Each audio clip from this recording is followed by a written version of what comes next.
Sorry, I'm just trying some different settings to try and take out as much of the background noise as I can.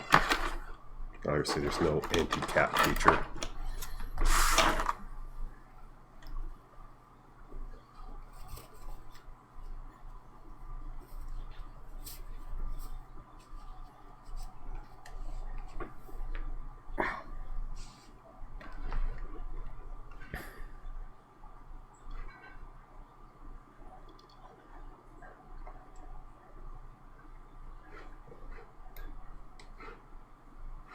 So obviously this is where I'm going to be starting from.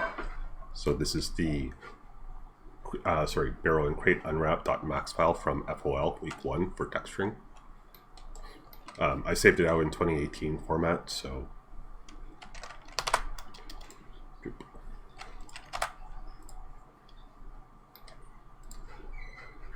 there we go.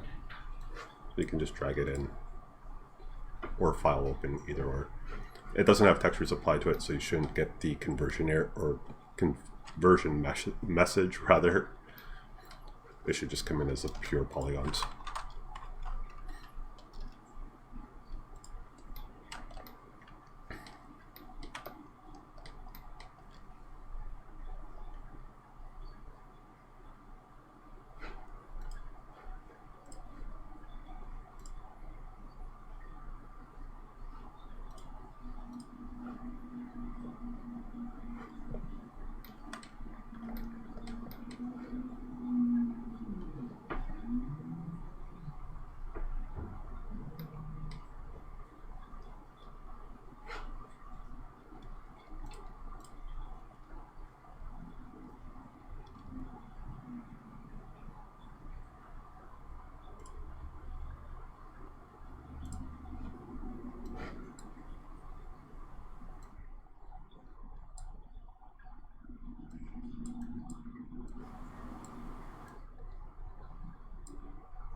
Yeah, I'm not going to be able to get rid of all that, unfortunately.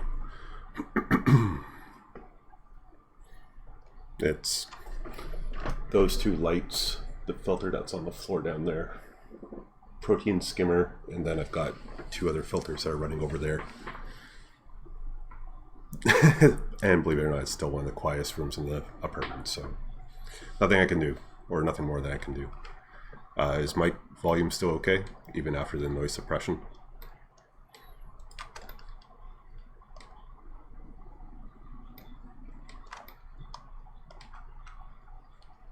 Cool.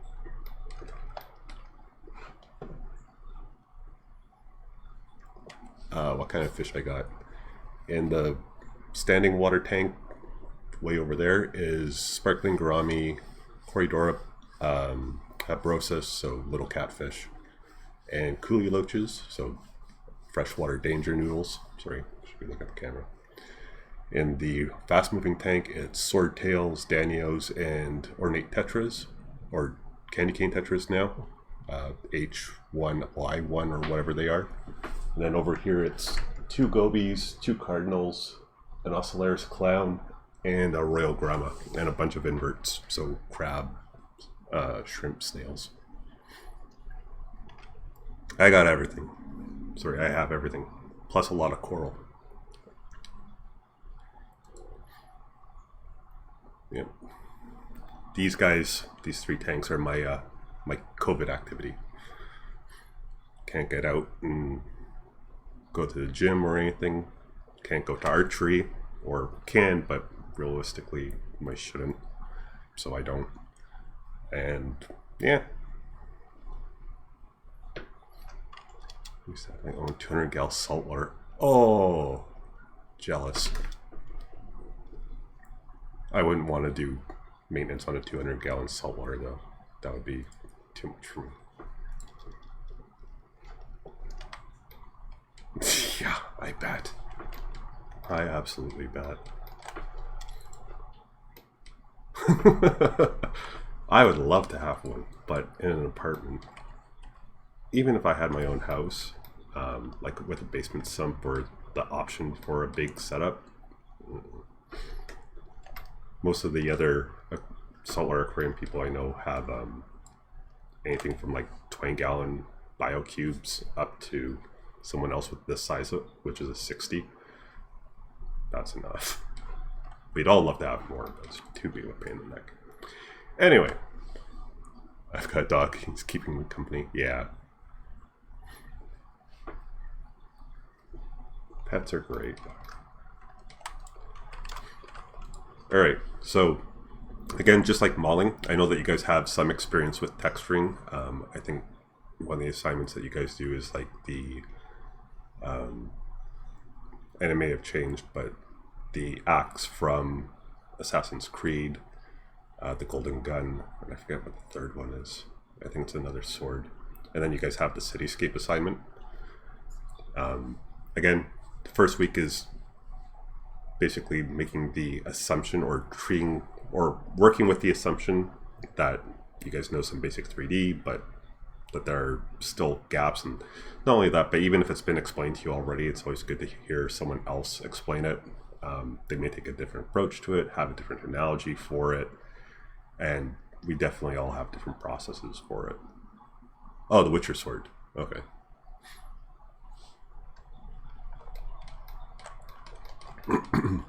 So I'm going to go through unwrapping these guys with you. I'm pretty sure I took off their unwraps before all this. Yes, well, more or less.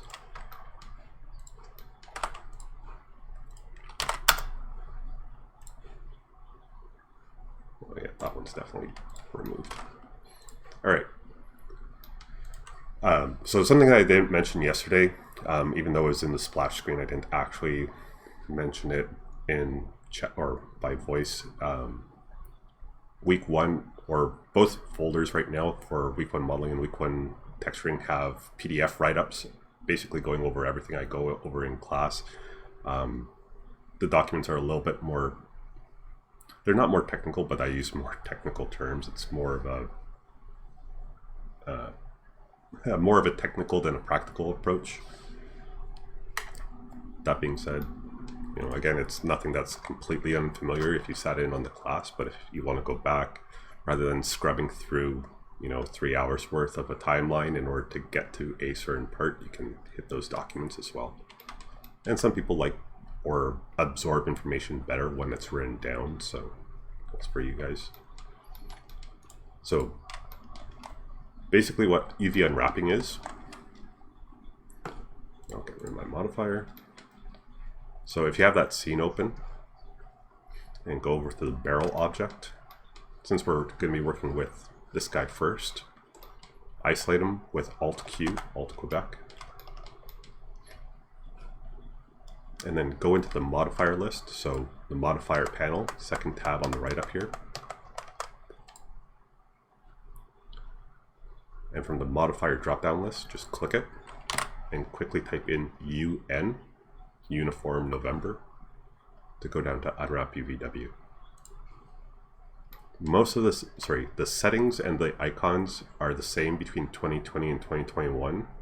They didn't change much between the last 3 year iterations or year versions of 3CO Max.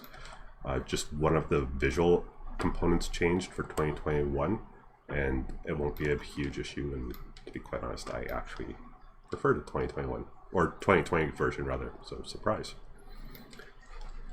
So unwrap the Unwrap UVW modifier and then open UV editor. Again, if you don't have 2 ribbons, I highly suggest it, because again, it saves you a lot of time having to scroll through the list otherwise. Click on Unwrap UVW, or Open Editor rather. Actually, I'm going to hide Epic Pen right underneath my face.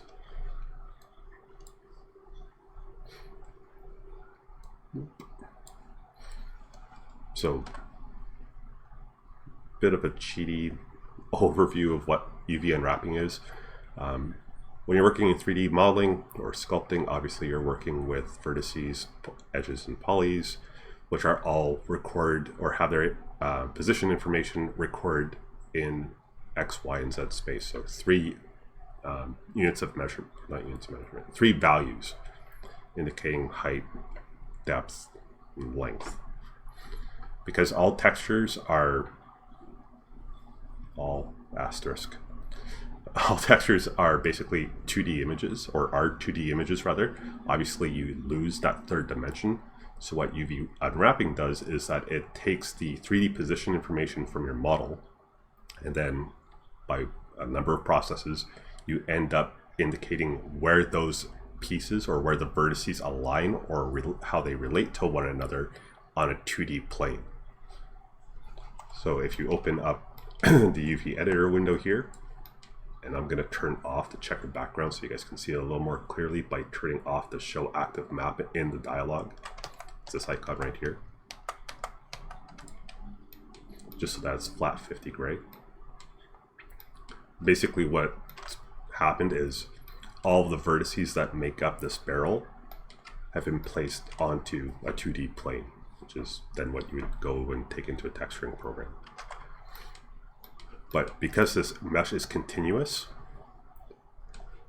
and it's not possible to get an object completely flat if it's completely enclosed, so you can't fully unwrap or flatten out, for example, a sphere, unless you start breaking it apart, breaking the edges apart.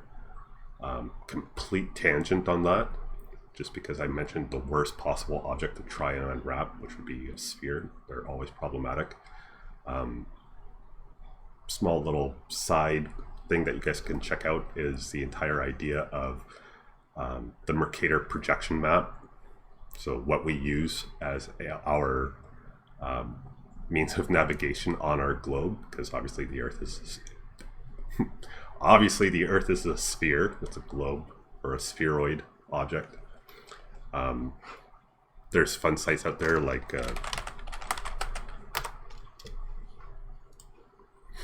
if you go www.thetruesize.com, it basically highlights the exact issue that you guys are going to be experiencing as 3D artists. So, Greenland.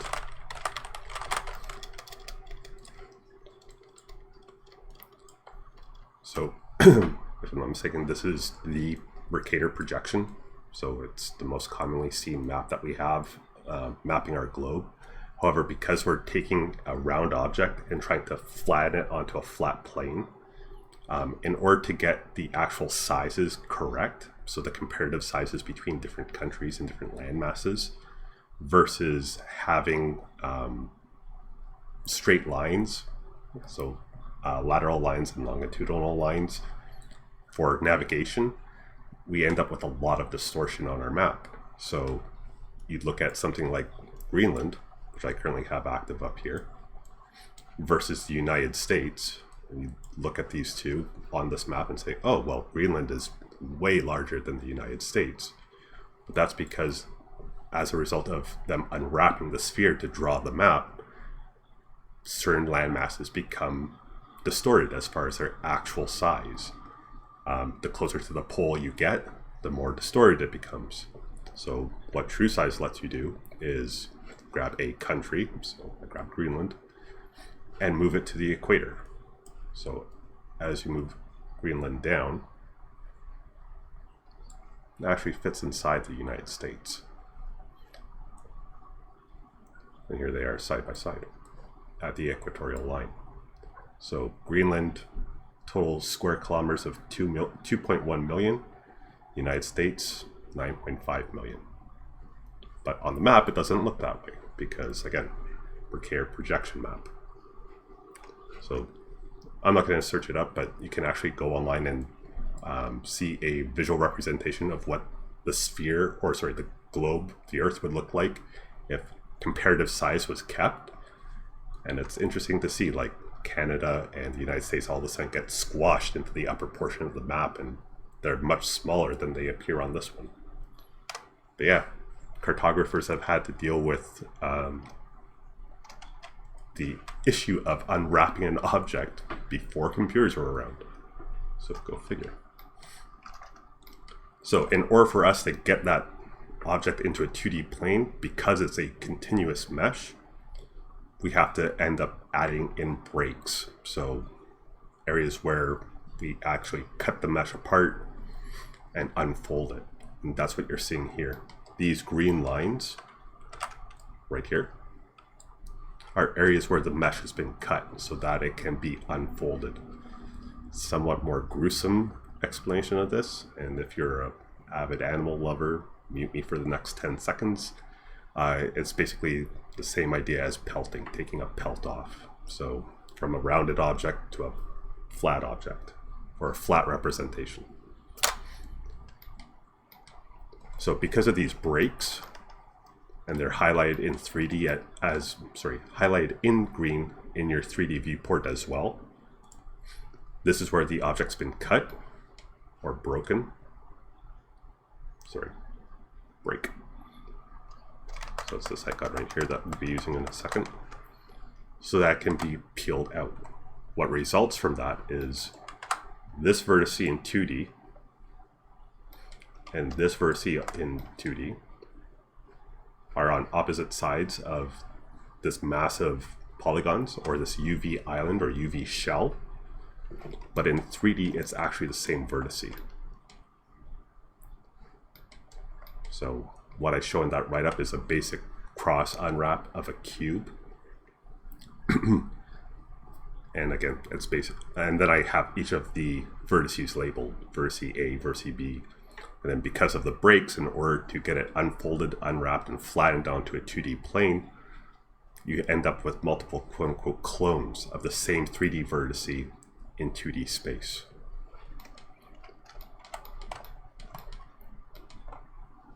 So if I start going edge mode, so just like inside of the editable poly modifier, 1, 2, and 3 are tied to these sub-object selections. So vertex level, edge level, polygon level.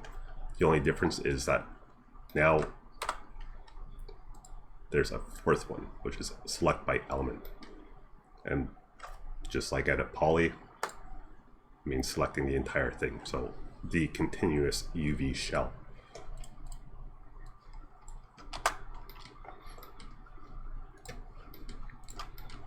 So if I go edge mode, select a edge, or I can actually select an entire edge by double clicking. So all of the hotkeys for selection on an editable poly apply over to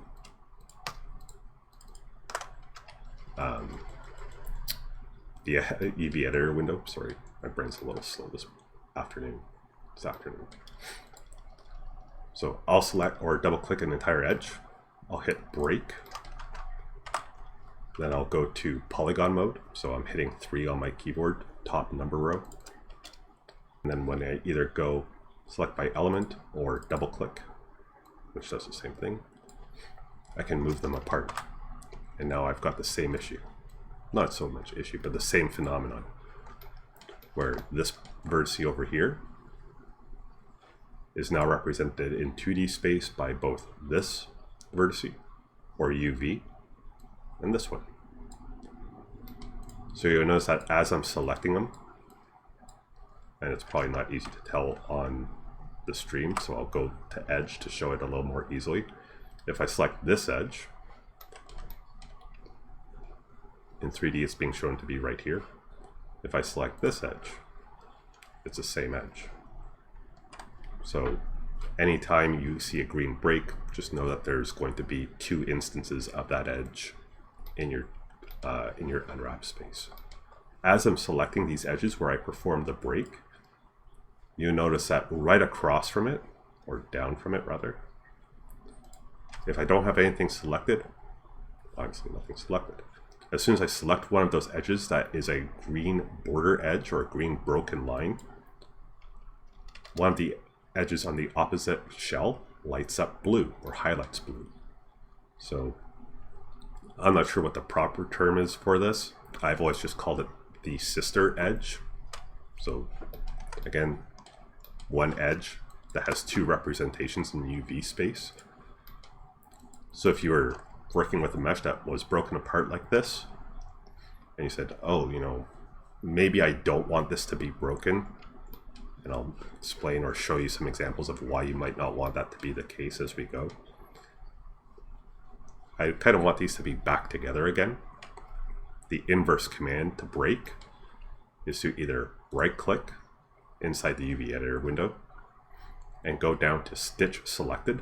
So from the lower left quad menu, stitch selected.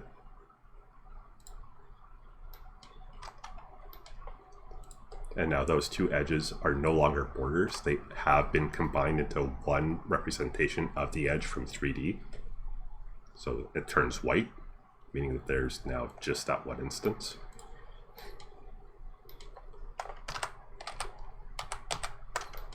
Or I have the stitch commands on the right hand side, and each of these does something a little differently. So the three flavors, and I'm going to skip the custom for a bit, is stitch to target. So that first icon, that's going to move your current edge to its sister. Stitch to average, which is going to move both the currently selected edge and its sister to meet halfway between one another. And stitch to source. So it's going to take the sister edge, move it to your current selection, and stitch them together. So double hit, right click, stitch, everything moves. And because I'm stitching more than one edge together, it's freaking out a bit. But I'll get to that in a second. So breaking the shell apart is the break command. I'll occasionally say cut or split because those are the Maya terms for it. Again, my apologies. It's just so hard coded into my brain at this point. I can't stop saying it that way. But making or cutting shells apart, see, I just did it, is the break command. Bringing them back together is the stitch command.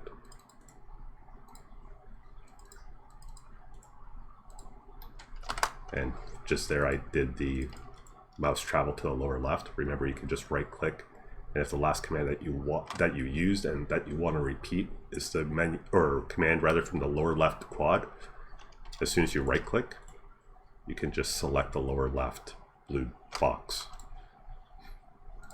It's a nice little time saver.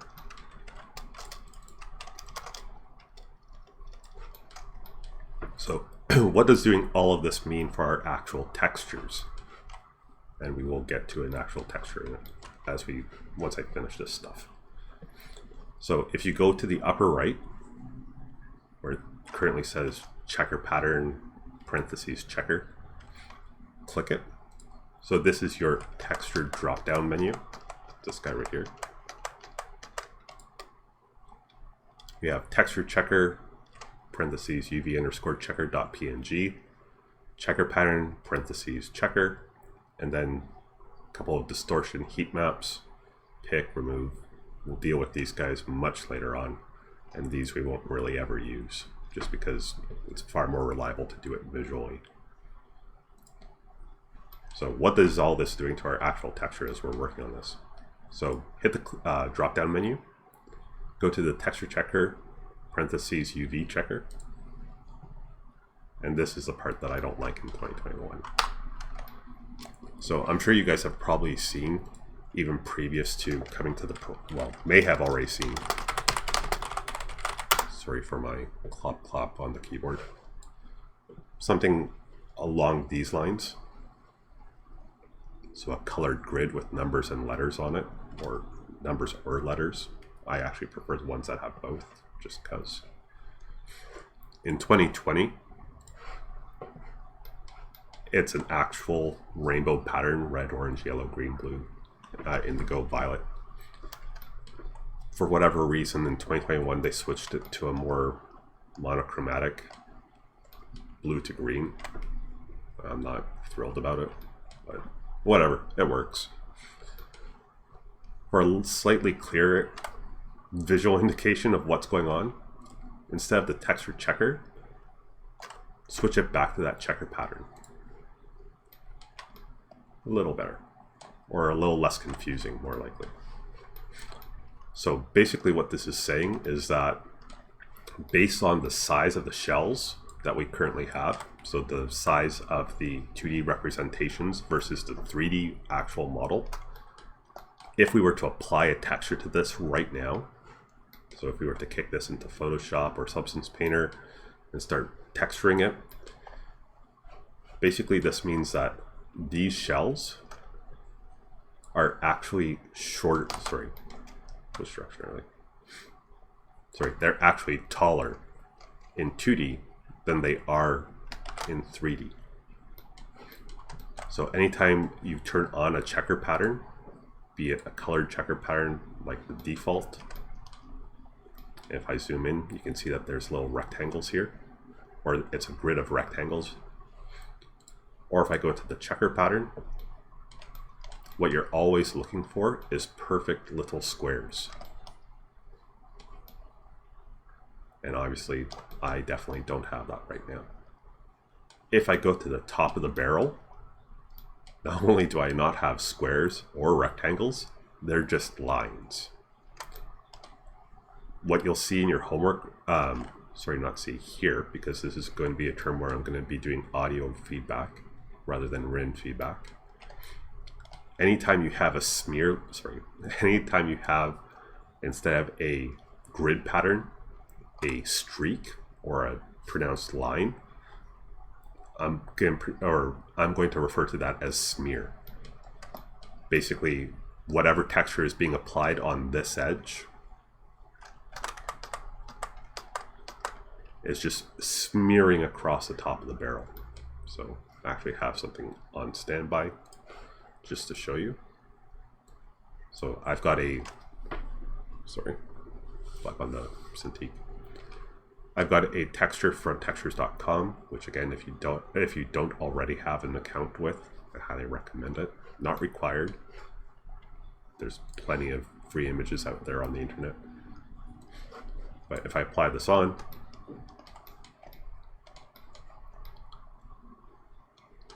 so I do have that wood or a wood pattern being applied. So just to show you what the actual texture looks like.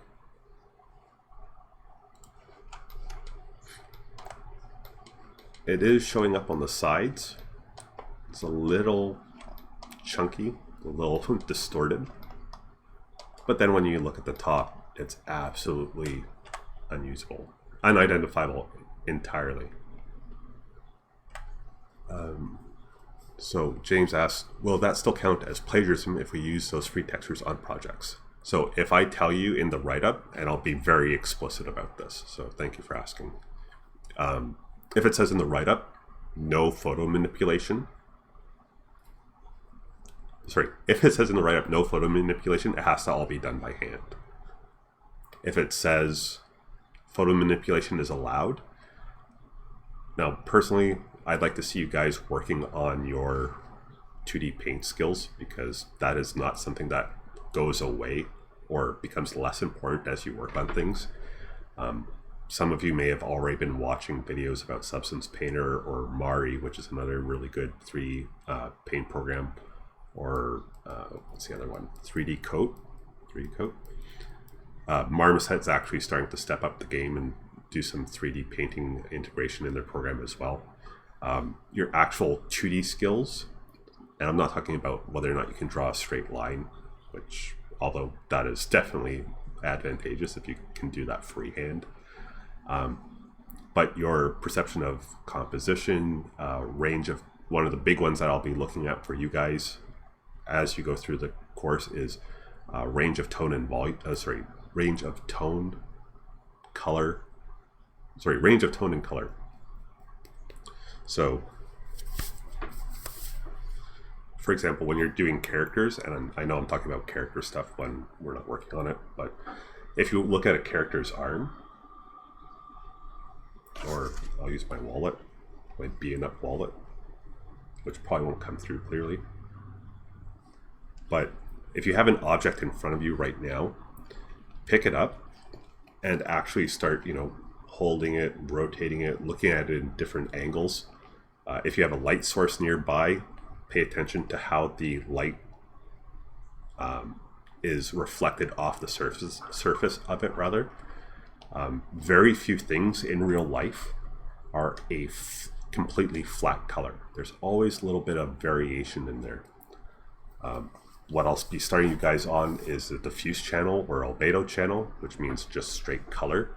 So there are going to be areas where there are small blemishes, small variations as a result of wear and tear, factory mistakes or mass-produced mistakes. That's what makes something quote-unquote real. Unless you're modeling and texturing something for pre-visualization or for promotional material. So example, the cars that you see, not that they would need to 3D model them per se, but the cars that you see in car ads, they're always spotless, right? They're beautiful, the chrome's been polished to like a mirror and blah, blah, blah. The interior is completely clean, and all that fun stuff. Those things don't exist in the real world. So the entire idea of once you drive a car off a lot, it loses 50% of its net value or whatever, or yeah, it loses its value depreciates by 50%. That's kind of true in a more literal sense for 3D artists. Not only is completely flat color or completely uniform color and distribution rare, but it's also not very appealing.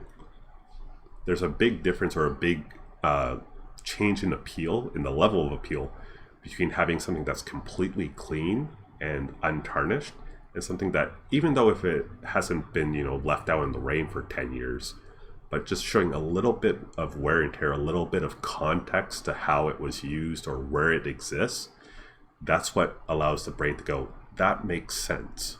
Whereas if something's completely clean and completely flat, it's not uncanny valley, because that typically applies only to 3D characters, or human characters rather, and sometimes humanoid characters.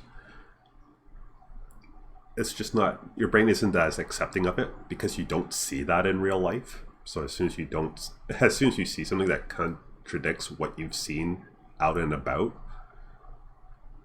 it starts to your brain starts to scream, that's not real. And that's really not what you want.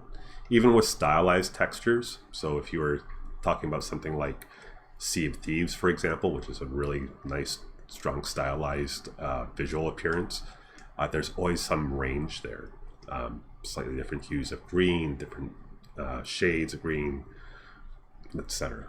So that variety truly is the spice of life. As long as so coming back around to more directly address James's question, if you do start, or in one of the assignments where you are able to use photo manipulation, and I'll go over some tips and tricks with you guys as we go, as long as the texture that you used isn't the same texture that appears, so if you just do a photo drop like I just did, and that's the term that I'm going to be using, photo drop, just drag and drop the texture onto it. Right now, yeah, it looks like kind of looks like a wooden barrel, but you didn't texture it. Not really. You clicked some buttons, and now it looks different. If you're using photographs as a base, and this becomes increasingly important once you guys get into Substance, and it's even harder to avoid this little pitfall, it should never look like what you started with. So this texture that I have with the wooden barrel, yeah, it looks good as it starts, but you didn't texture it. Adding in some context, so where the wear and tear is, adding wear and tear, adding some distortion or some variation in there that didn't exist before, that's actual texturing. So if I say photo manipulation is allowed, but then I can find your exact texture unaltered online, it's not plagiarism per se, because you're still taking material and rearranging it and then putting it into a different format. And the school academic office may contest that explanation. But for my purposes, It's not plagiarism, so it's not an academic penalty. It's just you didn't do the work. That's all. Well, that's all. So I hope that directly answers your question, although I took a winding path to get there. So I'm going to actually take that texture off.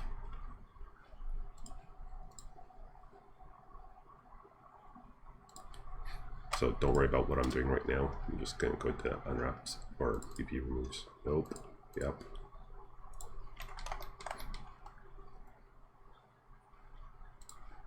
Yep. Just solid gray. So anytime you don't see that checker pattern, something's gone wrong or something is incorrect. So I've goofed this barrel up quite a bit now. Well, it's not too bad, but so setting up to go through and unwrap things. So a lot of people have different approaches to doing this, to first stages of unwrap setup. With simple objects like this, usually what I do is, if it can be simplified or if it has enough visual similarities to either a plane, a cylinder, a sphere, or a cube, that's where I start. So I determine whether or not it fits any of those descriptions, which in this case, it's a barrel, it's a cylinder, it's a slightly deformed cylinder or altered cylinder. On the right hand side for Unwrap UVW, there's a projection drop-down list, which should be open by default because it is used so often. And you'll see that there's a cylindrical map there. Top and bottom barrel don't have checks or smears, just gray. Yep. Or is it actually just not showing anything at all? Like, do you have checkers on the sides of the barrel and it's just the top that's flat gray? Sorry, this is in response to Mixar and Strawberry Fields.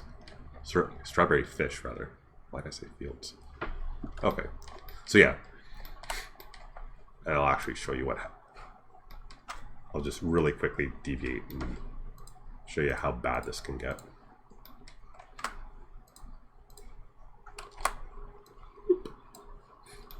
There you go. It's just white. Or if I bring up the manipulator. Sorry, strobe warning. As long as whenever you don't see the checker, just know that it's wrong. It may display differently. So I had smears on top. If you have a solid color showing, it's still incorrect. If it doesn't have the checker, it's wrong. So I usually start by simplifying the object down into one of the primitives. So plane, cylinder, sphere, cube. Realistically, most of the time I just use plane and cylinder. Sorry, plane or cylinder. So first things first, you need to indicate to 3CO Max which object or which parts of the object that you want to be unwrapping. So if I go 3 on the keyboard to go poly mode, and I either A, select everything with Control A to select all.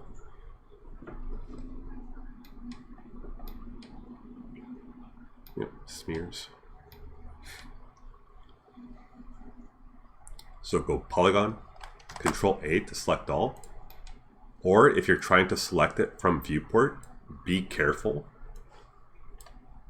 because by default, it may look like everything is selected, but if I rotate around to the back side hasn't been selected. That's because by default, Unwrap UVW has ignore back facing turned on. So any side that is inside or face it away from your camera when you do the selection, so I'm even missing some guys up here, those don't get selected. So if you are doing a viewport selection, I'd recommend turning this guy off and then doing your selection. So now all of it's selected. So since I said it simplifies down to a cylinder with all the polys selected, I'm going to go cylindrical map, or cylindrical projection map rather. And then I'm going to hit just below.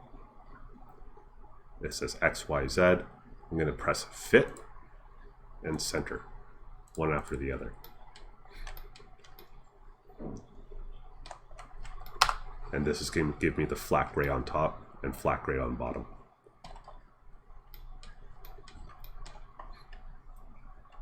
So nice thing about using the cylindrical map to start, or any of the projection projection shapes to start, is that right now, as soon as you turned it on, you'll notice that now there is a yellow cylinder being drawn around your polygons.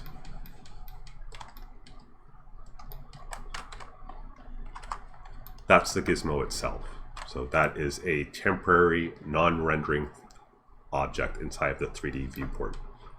If I render outside of Arnold, because I don't want to wait forever, give me a second, you don't have to change your stuff.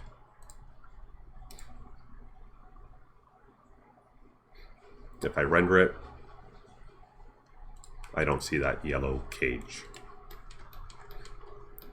But the handy thing with using the projection mod, one of the handy things, is that now when I move it, or when I use the move tool rather, or the rotation tool, or the scale tool,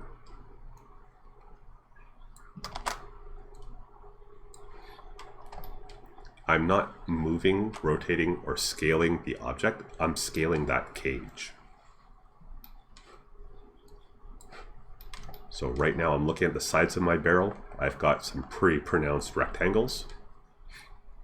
If I mouse over, and I don't know why my handle is all the way out here. Yep. If I go to the Z handle and start scaling up, at about 215, 213%, I've got squares. That's what I'm looking for.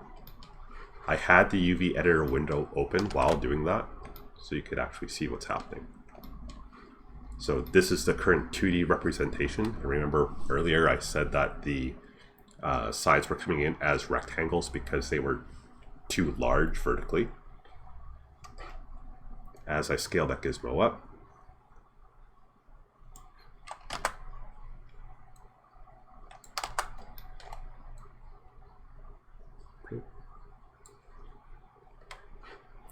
the actual shell in 2D space, or on the 2D viewport, got smaller. Or sorry, not smaller, shorter. So that now when if I were to apply that wood texture to it, it would actually be clean. Have good resolution, assuming the texture itself is big enough, no distortion on it. That said, it hasn't fixed the top of the barrel or bottom. And you'll also notice that there's a series of green breaks now down the sides of the barrel. So when cylindrical projection runs, or when you use the cylindrical projection modifier, it needs to obviously cut one side of the barrel or the object that you're unwrapping, but then for whatever reason it also cuts, or breaks rather, some horizontal edges. So if I try rotating, you'll notice that on that yellow projection gizmo, there is one green edge. Everything else is yellow. Where that green edge lines up on your object, that's where it's going to cut. So as I rotate,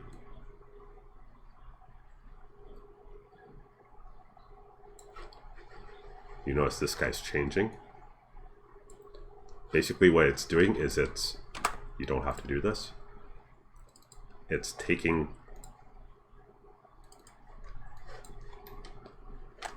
these polys, cutting them off, bringing them over to the other side, and stitching them back on. And it keeps doing that repeatedly as you rotate around. So right now with the barrel, it doesn't really matter where that vertical cut is, or that vertical break rather, because presumably the player can walk all the way around it and they're going to see it eventually. So as long as you have a vertical cut, making it a no longer fully enclosed object, that's what you want. The only downside to using the cylindrical projection is because it creates all of these extra little cuts, you have to go in and stitch them back together.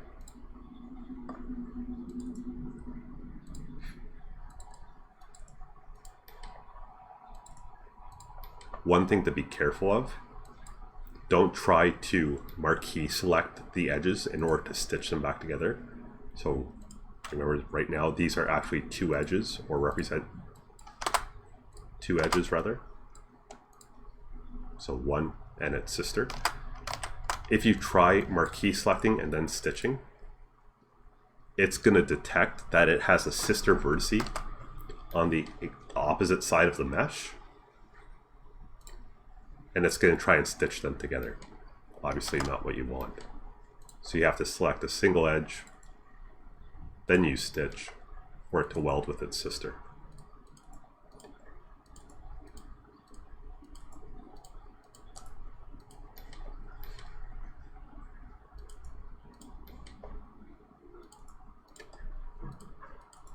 So I'm just going through stitch, stitch, stitch, stitch.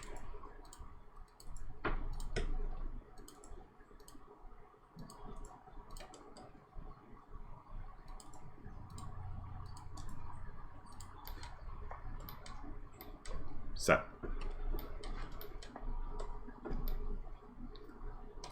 So that's the sides taken care of. The top's still a complete mess, unworkable. So we need to do a projection or do a unwrap just for the top and bottom of the barrel. So I'm going to do something similar to what we did in 3D, sorry, in modeling rather. I'm going to switch over to vertex mode. So I'm going to turn off my projection modifier.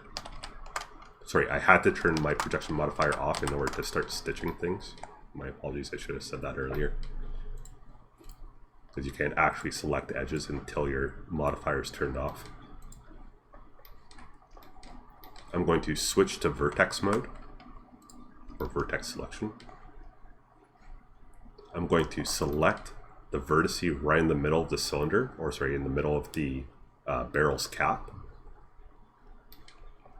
Select the vertice, or additionally select the vertice on the bottom.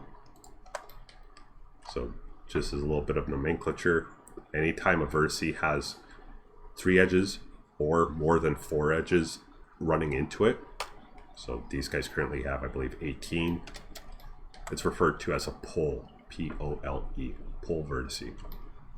So I'm going to select the pole in the middle of the barrel in the bottom, pole in the middle of the barrel on the top. Then I'm going to hold down Control, and I'm going to click Polygon. So just like when we were modeling, as soon as you have a sub-object selection, hold down Control and click one of the other selection icons. It'll convert what you currently have selected to whatever sub-objects rather are part of that other selection. So any polygon that use that vertice is now your selection. So it's a quick way to select the top. And I double clicked, so come here. There we go.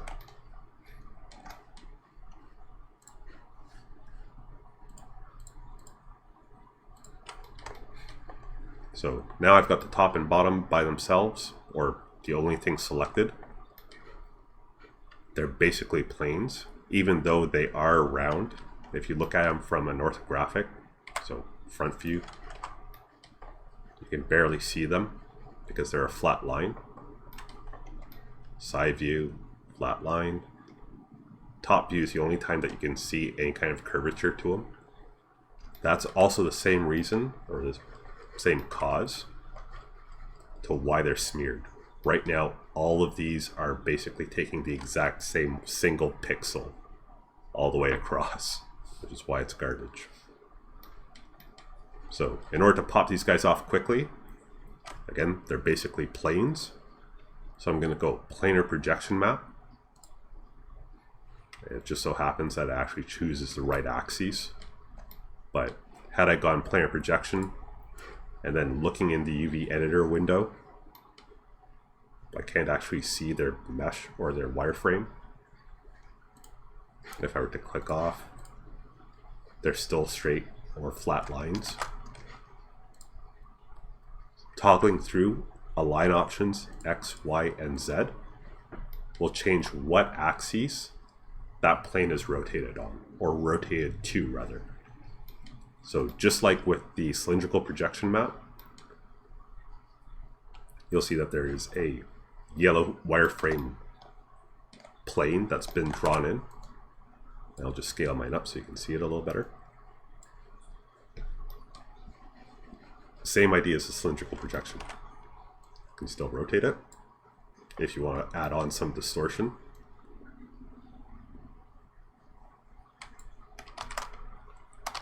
You can still move it, although moving it won't really have an effect on it, and I'll explain why in a second. And you can scale it, which will cause your squares to get bigger or smaller. That's something important to note. So the larger I scale it up, the smaller the shell gets in the UV editor. The smaller I scale it, the larger it gets. So I'm going to turn off my UV projection, sorry, my planar projection. I'll go into my UV editor window and I'll just move it. Now something you may notice, hopefully you notice, is that after you ran a Z planar projection on the top and bottom of the barrel, both the top and the bottom of the barrel have nice squares on them. It's pretty much as close to a perfect square as you're going to get. But when you look in 2D, all you'll see is one shell. It's because since these two pieces were completely overlapping one another, so if I go top view, turn off my wire or my red highlight selection, they match each other exactly. So this is actually two shells. They're just stacked atop one another. Should they be the same size squares as the body? Give me 1 second. That's what I'm going to address next.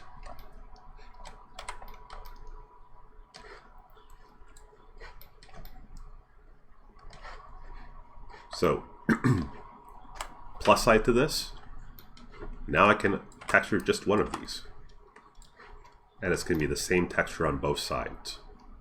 Downside to that, if these two surfaces were right next to each other, which obviously they can't be right now, but if they were right next to each other with the exact same texture on them, people are going to notice. Something that I'll talk to you guys about week 3 for modeling is the intro to modular design, or yeah, an intro to modular design.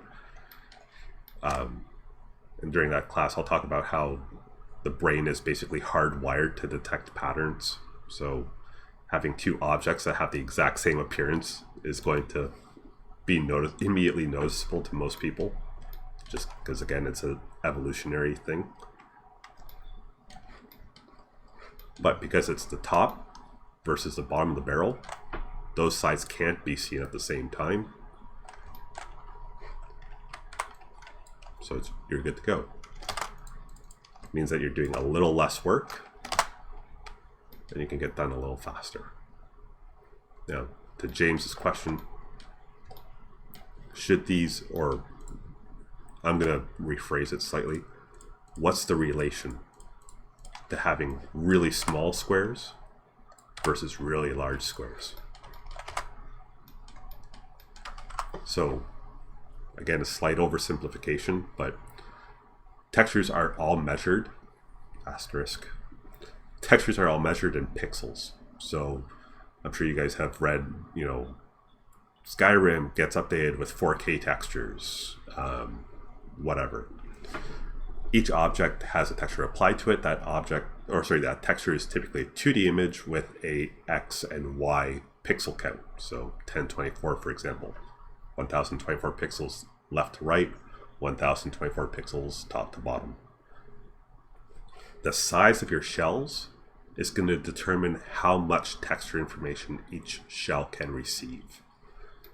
So right now, I've got these little bitty, I'm going to scale it down even more.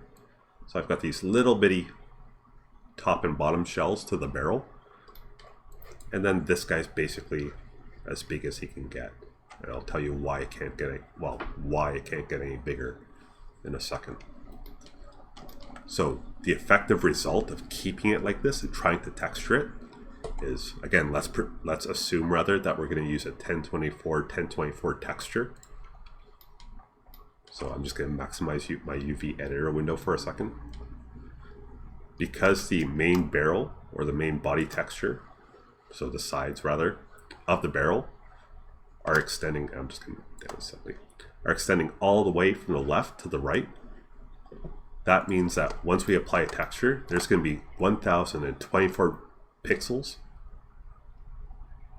all the way around, which is pretty good, depending on how close you're going to get to this thing. On the other hand, with it set up the way it currently is, the top and bottom of the barrel, and I'm going to be pulling numbers out of thin air here, but the top and bottom of the barrel only have, we'll say, 102 pixels, a tenth. So each individual, again, a gross oversimplification, but an effective one, is that the pixel size on the top and bottom of the barrel is going to be far larger than the ones on the side, meaning that the sides are going to look really clean and crisp, and then by comparison, the top and bottom are going to look incredibly bad. So, like that. So super grainy, aliasing all over the place. MIP sampling is going to be hell. The sides are really nice, comparatively. We haven't done anything to them yet. But as soon as the player can see both the top and the side of the barrel at the same time, I'll get rid of my outlines, shrink my manipulator. They're going to say, oh, that barrel is really, that barrel is really ugly. Because there's such a big difference between the resolutions of those two textures.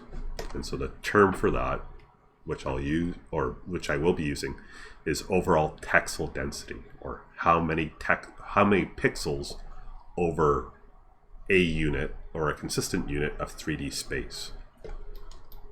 So if we were to pretend that the circumference of this barrel is 1 meter, so 1 meter to go all the way around the barrel, right now the size of the barrel have a texel density of 1 meter equals 1024 pixels. It's using all of the available texture space in order for it to appear as clean and as crisp as possible. On the other hand, these guys up here, and I know it's not 1,000 or 1 meter across the top of the barrel, but bear with me, so I'm not doing a ton of math that I'll suck at. Right now, because the shell is so small, we'll say that it's a tenth. We'll say it's a tenth of UV space. That means it's only getting a tenth of the texture information that it should be. As I scale it up, and I'll use the side as a point of reference, right about here, I think.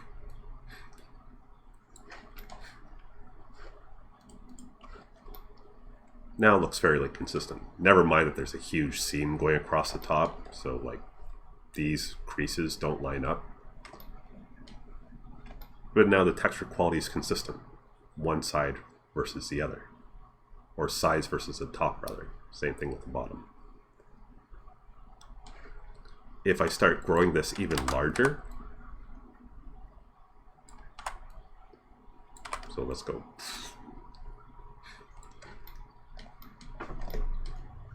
Now the opposite problem is happening. I'm getting a really super tight and crisp top, and by comparison, the sides don't look as good. So whenever you're unwrapping, you want to, your first goal is to get squares. Second goal is to get your squares up across the entire object as close in size to one another as possible. So there's way you can do this visually, or you can do it technically, and I'll show you both. So you can actually look at right now and say, does this look to be the same size? Yeah, they're pretty close. These guys are a little smaller, I think. It just so happens that because this is all one continuous mesh, you can actually put the two meshes next to each other. Because remember, each of these edges has a corresponding edge somewhere on the main body.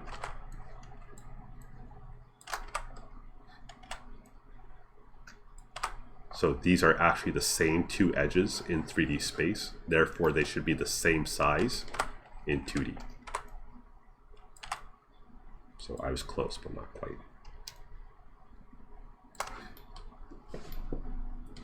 Now, there are exceptions to that rule, because obviously things can't be that simple. If it's the same texture being applied across them, you're fine. Go for it. You're good. That being said, that means that now we have this big gap on the side, which means that doesn't matter what we texture there, doesn't matter what we put there. Could put a little meme here for some reason. It's never going to be seen because it doesn't align with any of the textures that, or any of the UV islands that we've made so far.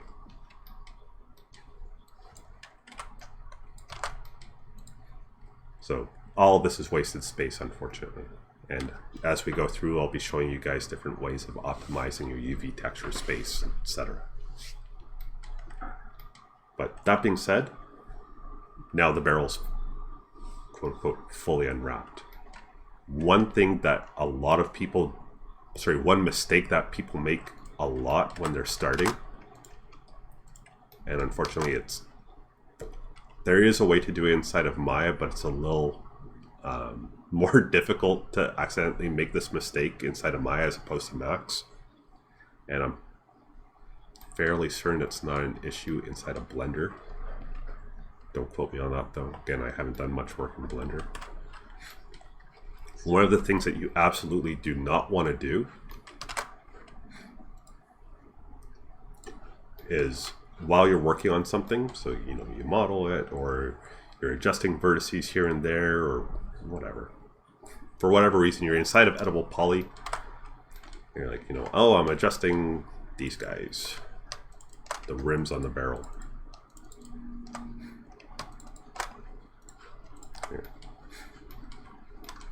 So I've got these guys selected. The worst thing that you can do is then go worst. Unwrap UVW. Start unwrapping. So a little bit of a preview of things to come. These rims actually have interior polygons on them, which relates back to what we were doing with the lamp. So I go through, and I grab those edges, and I cut them, and I move them out so they're not stacked anymore.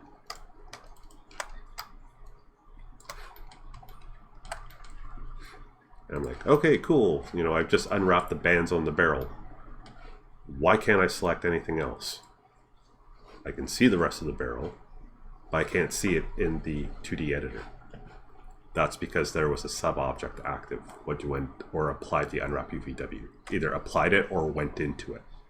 So one of the best and worst things about 3CO Max is that you can work iteratively and inside that modifier stack. So you can go down to edit poly, change some things, go up to an FFD, change some things, go up into an unwrap UVW, change, go back to the edit poly, back and forth. It's really nice as far as I'm concerned. And I'm not sure how Blender handles it, but I know Maya doesn't. The problem is now that if I realize that I've been unwrapping just the rims of the barrel, and if I look to the right of editable poly, I see that little box icon. So that lets you know that that modifier has a sub-object active, in this case it's element. So keep in mind what this looks like. If I go back into editable poly right now, Max will warn you, do you want to do this? A lot of times people say yes. And you turn off that element mode, thinking that, oh, now I'll be able to access the entire barrel. And you go into unwrap UVW, it will reset your unwrap. It'll undo all of your work, which obviously not a good situation to be in. So if you do find yourself in that situation, I'll just reload.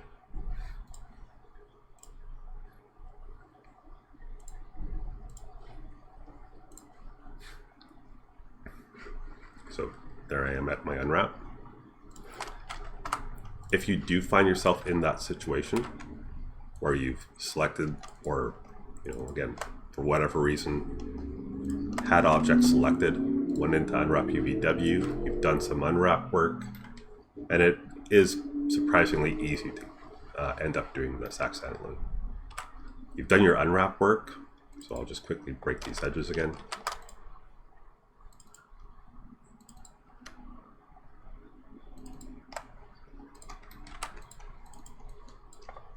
Don't know why it's not letting me break them.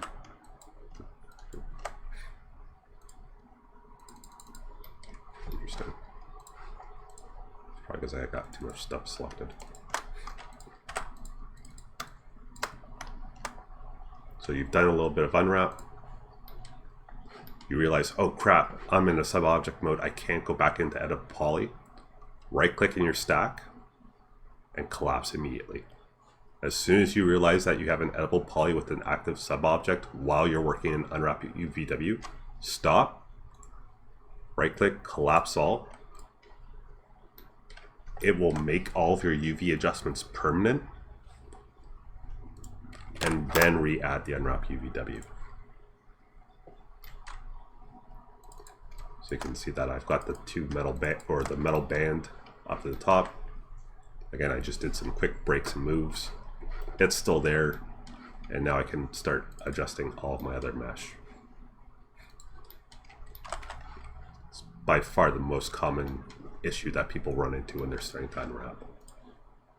Even still in second year, I've had people do it, and they've lost character unwraps or parts of a character unwrap, which really sucks because those are pretty time consuming.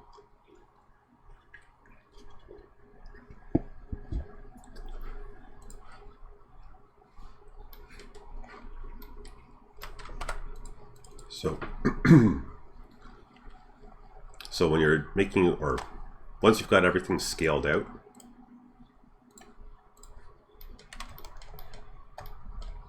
and I'll show you in a second another way of doing this. The question becomes, well, what happens if I start doing this? Or does this texture, or this island rather, have to be right here? Or even more pressing, what is this gray square? So that gray square is referred to as 1, 1 UV space.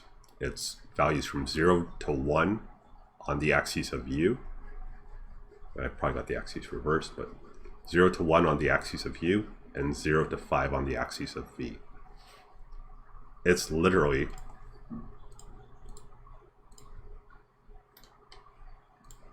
your texture. It's depending on where I place these shells, that's where your texture is going to show up. So right now, if I take this shell for the cylinder cap or the barrel cap, and I want it to show that dark knot on one of those boards, I just pop it over. There it is.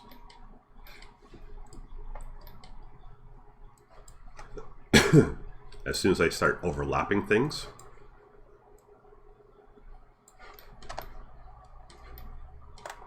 areas start to get the same textures. So even if they're not matching shells, there's that exact same knot in the wood. So most of the time, can't really think of a time that you wouldn't want to do this. You want to keep a little bit of distance between your two shells, or between however many shells you have, unless they're stacked. So you don't want to be doing something like this, where they're just barely touching. What's going to happen is, as Max or your engine redraws your texture, because the texture is not always going to be at its full resolution based on how far it is to camera, as its scale changes, and I actually have a visual demonstration of this in that write-up. If objects are right next to each other, at certain distances, the texture will start to bleed across them. So if,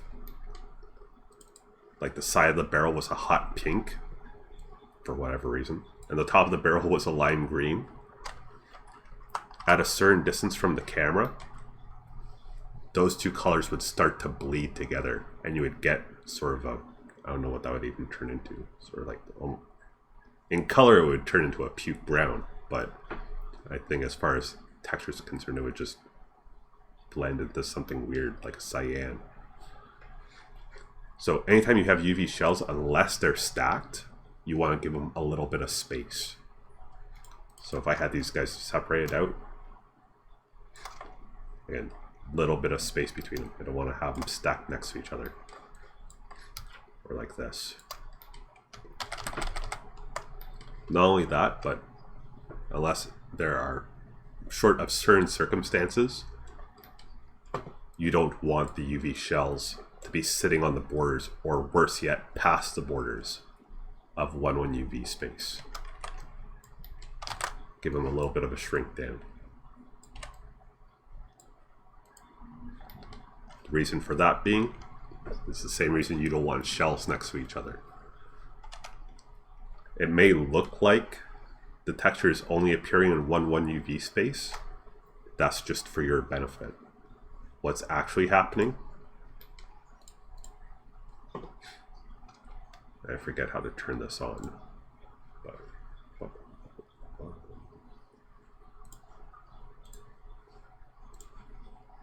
Yeah, I forgot how. If I start scaling this up so that it's using more than 1,1 UV space, past 1,1 UV, your texture exists infinitely. So as I move this into 2,1, there's that same texture all the way up into infinity. And that's actually what we'll be using when we do tileable textures. So because it exists infinitely, on the left and right, top and bottom, if I've got bright green on the left and fuchsia, again, I don't know why, but bear with me. Bright green on the left and fuchsia on the right, if it's sitting right on the border, those colors are going to start to bleed across one another. So there's going to be a line on your barrel where it's blending between fuchsia and green. It's going to look terrible. So treat the border of 1,1 like you would another shell. Give it a little bit of spacing. How did you get the texture to fit the background? So the texture I'm using is a 1:1 texture. It's what did I resize it to? 940. Yeah, 956 by 956. Sorry, 946 by 946.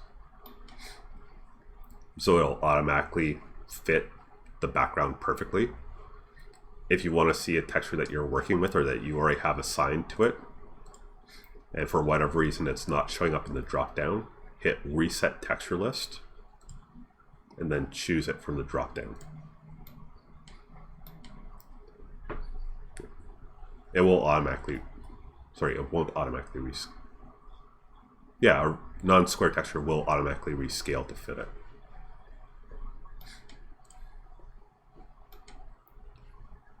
So there is a bunch of automation processes that we're going to be looking at. That being said, I'll come right out in front of it and say,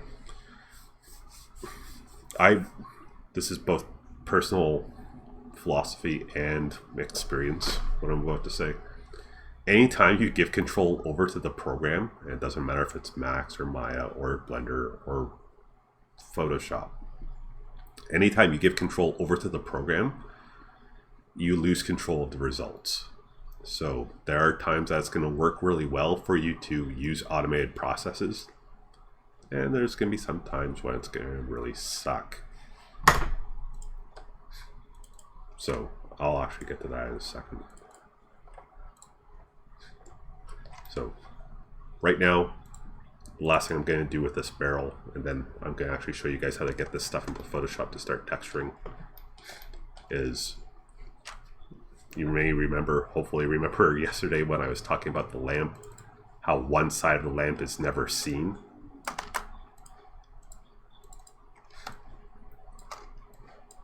And I've already shown you guys this. The interior of that barrel, or the interior rings, or the bands, they do exist. And they are going to cause potential problems once you start texturing. Plus side, right now, they're not going to be seen, but there are certain operations that you can no longer run on this because they've been left alone. It's going to kind of suck to have to deal with. So this is just an example of clean your mesh. Those guys in the back should be deleted. So collapse all. Yep. Grab these guys. I'm going to show you another command ahead of time, because Edit Poly has its own hide unhide commands. So I can go hide unselected, grab the interior polygons, delete them. Oops.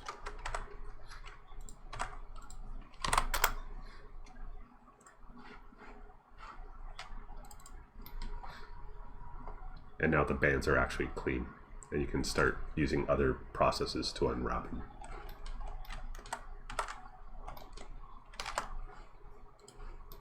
So that's all I'm going to do on the barrel for now, because there's something that's going to come up when I do the cube that's going to change how you it's going to cause you to reconsider certain things on the barrel.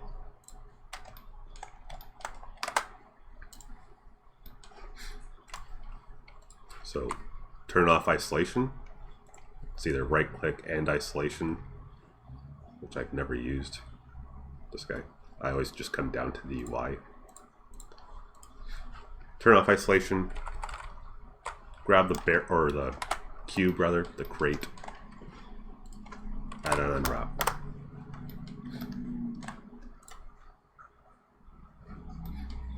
That's beautiful. That is a work of art right there.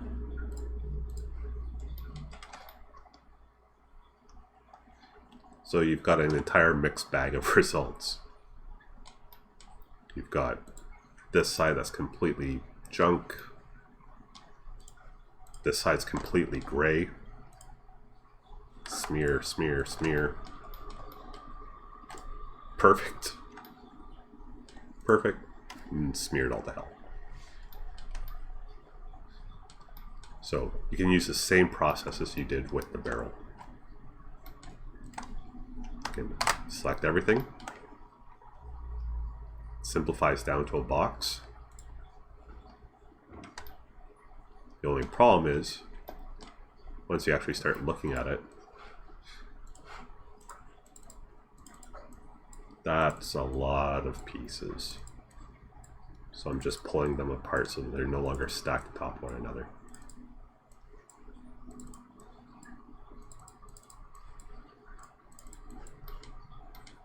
And I'm not done yet. That's half of them. Bit.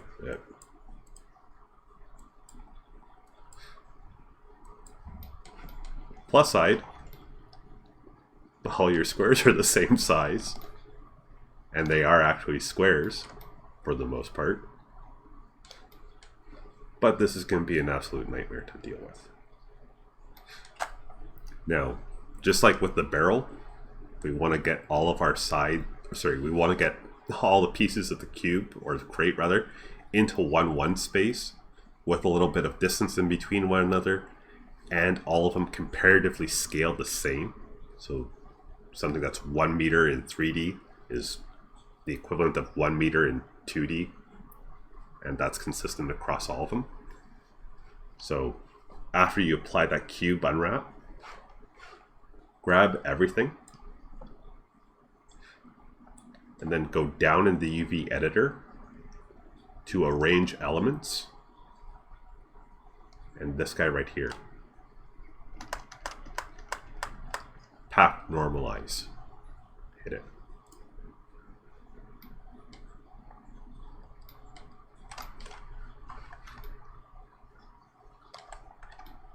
Now, to get a better idea of what it's just done, you can't really tell if these are squares or not because they've all been trimmed, or they're all the squares are too large to see all 4 sides. You could scale everything up and confirm that, yep, mostly squares all the way around. These guys are still slightly distorted, but yeah, for the most part, we got squares. But then you have to scale them back down into 1-1.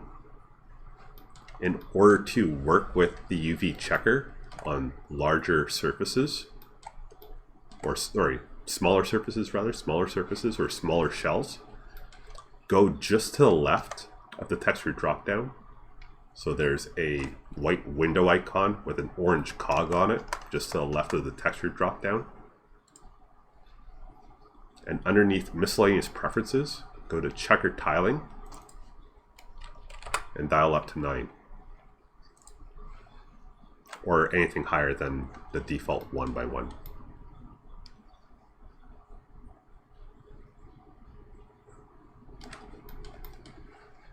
So it's basically going to take that black and white tile or the UV texture checker and increase how many times it's used across 1-1.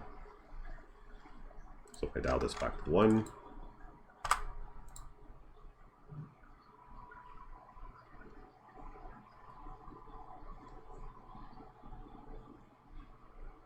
and my computer just had a heart attack, so I'll give 1 second for the stream to catch up. Had a mini heart attack for some reason.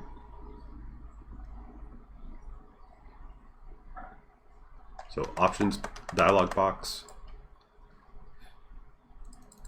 miscellaneous preferences, checker tiling 1.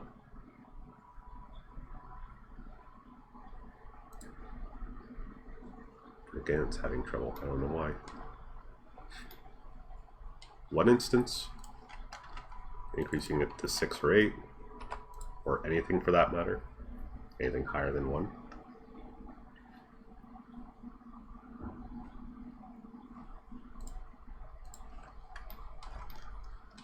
It makes it easier to see what your overall distortion is like. Give me 1 second. I just noticed that we have dropped precipitously with the number of people in here.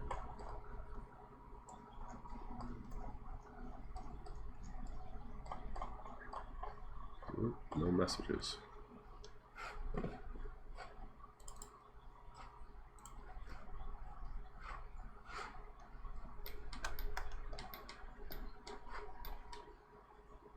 Is anyone having connection issues?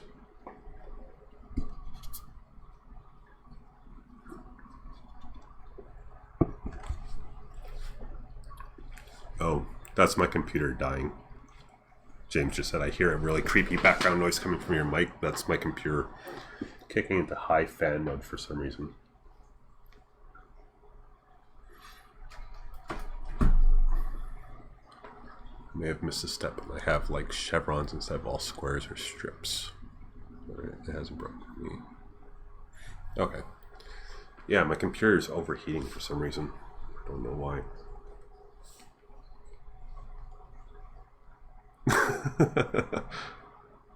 I buttering this by now? Okay. Yeah, I do have the bitrate display showing. Yeah. Alright.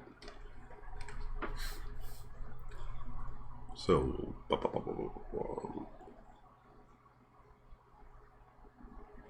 sorry, someone said they had it. I may have missed a step, and I have like chevrons instead of all squares or strips. What may have happened?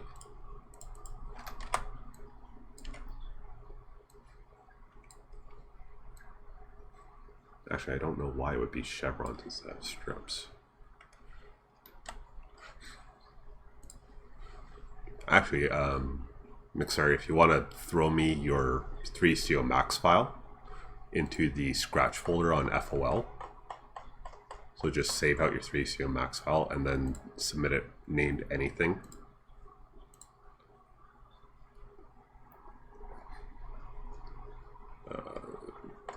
Apparently I don't have the Scratch file visible, so give me a second.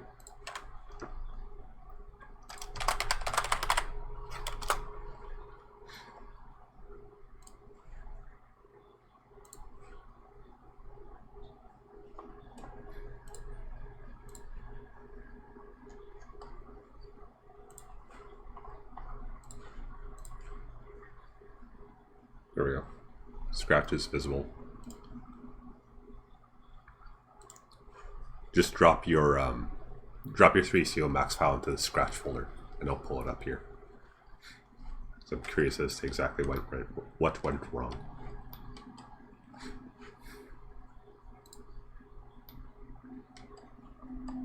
Because I assume by chevrons you mean that stuff like this happened. Or you have shells that look like this.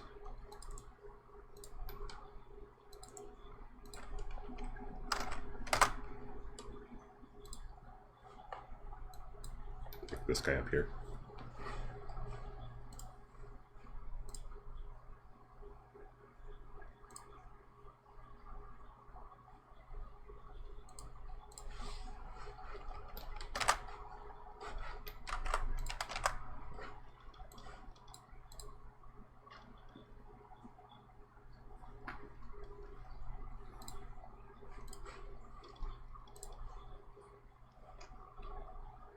Oh.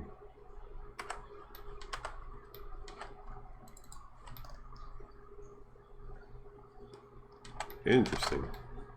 Yeah, I'm not sure why I did that. Oh.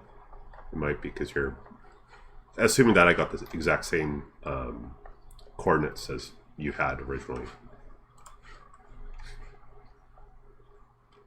Let's see if actually... Nope.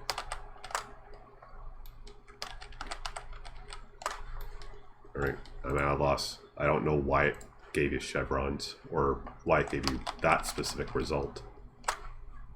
Cancel.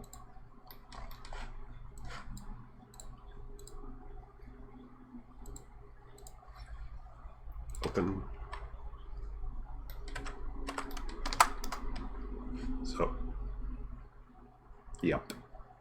Just hit it with another box and pack it.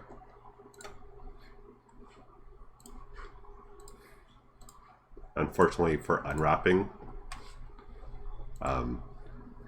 that's often the go-to. Just restart. Or at least restart that piece.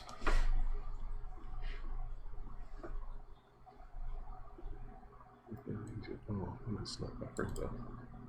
That's because I feel behind it. No texturing at all. No worries.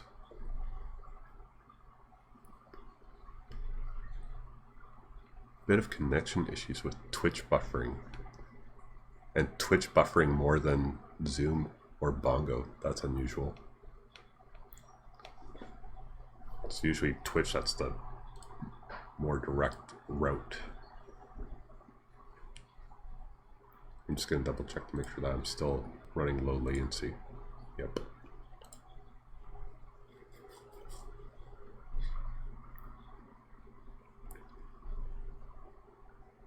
But Flavored, you got the barrel unwrapped, or at least to the point that I have it.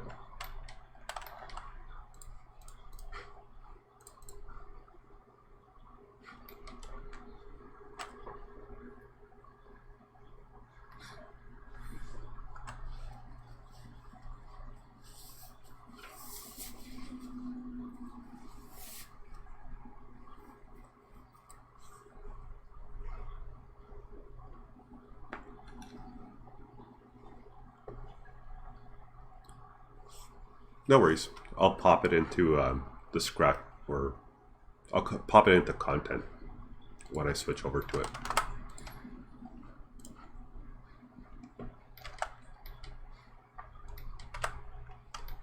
So this is pretty much a mess. It's workable, but again, texturing each individual little itty bitty piece is going to be a big pain in the neck. So what we're going to do instead is, oh wait 1 second, any create texture you'd suggest? I'm just going to do the barrel, just as a demonstration of how to get all this stuff out of Max and into Photoshop, and then what you need to set up in there. Or are you thinking just something like a placeholder texture like this guy? If that's the case, yeah, anything.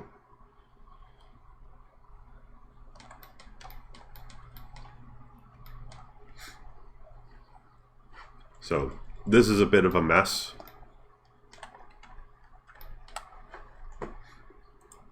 Less than ideal.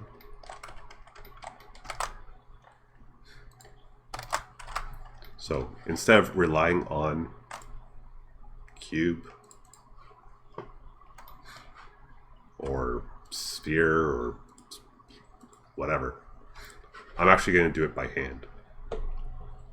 I got to try to create texture, but it was really blurry. Make sure that the file size itself is, depending on how it's unwrapped, if you unwrap it the way I'm about to, it needs to be at least a 1024. If you have everything stacked like this, it needs to be a 512. So if I go unwrap, so as soon as you start splitting it into its 6 sides, it should be at least a 1024. Also make sure that your viewport is set up to higher resolution. So a little plus sign, configure viewports, and make sure those 3 values are still 2048. Just in case it didn't get saved for some reason when you closed down Max last night.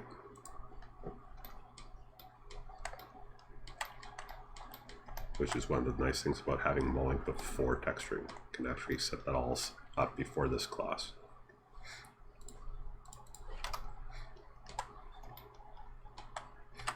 So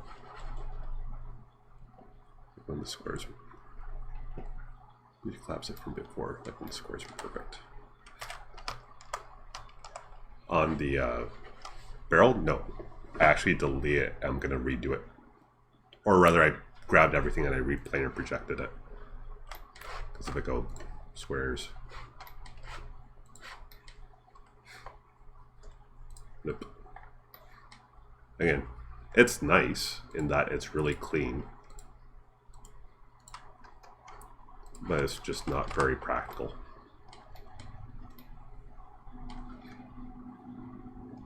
So you guys have already done a cube or a cube unwrap. where it ends up looking like a cross pattern. This is a little different in that it has all these changes in volume. Each side has an indentation.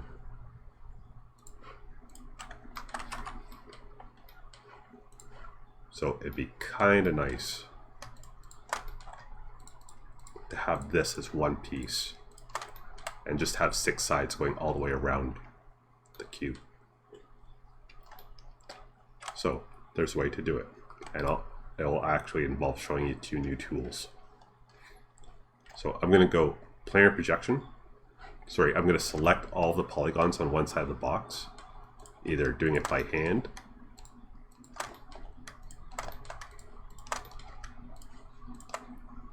not that bad, or clicking the middle polygon, and right below your selection sets or selection subobjects, hitting grow selection twice. Bang, bang. I'm going to go planar, fit center, and then this third option, best align. Sorry, fourth option. So I'm not telling it what axes to rotate on, although I certainly could, because obviously it's the x-axis.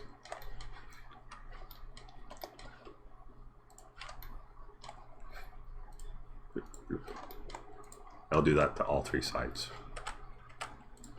So grow, planar, on Y. I could be doing this both sides at the same time. Grow, planar, X. Turn planar off, middle, grow, planar, Y. Grab the top, grab the bottom, grow, planar, Z. Then pack normalize.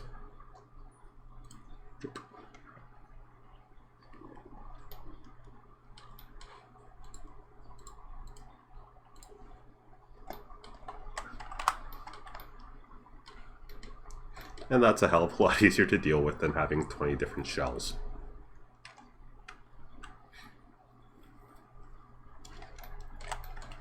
So that process again, going a little slower. I'll take off the texture so that we're not looking at it.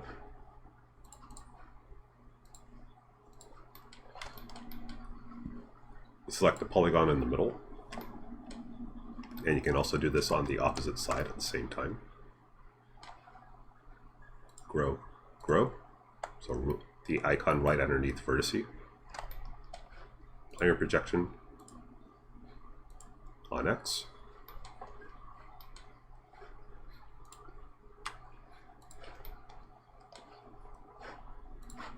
Middle poly, grow, planar on Y. Turn planar off. Middle, grow, planar, Z.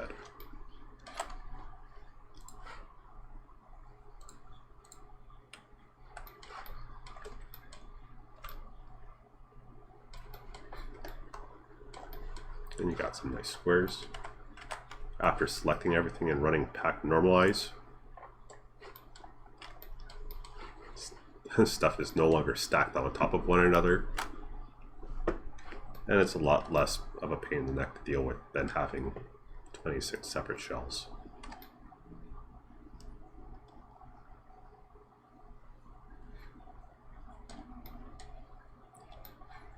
Now you will notice that there's a little bit of distortion on the sides here, or on the chamfered edges. Sorry, yeah, chamfered edges, beveled edges. But I'll leave those for now. There's something else that we can do here, but I'm actually going to switch over to bringing this into Photoshop.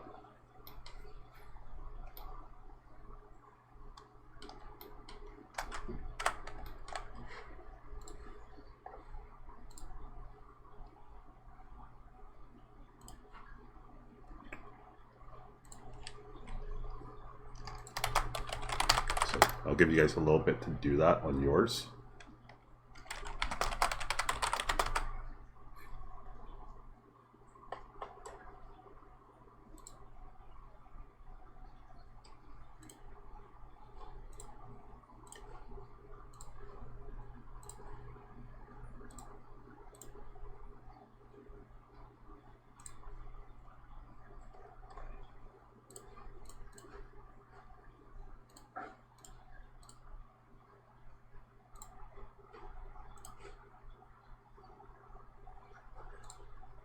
second, I'm just reordering things because I thought everything was visible, but apparently not.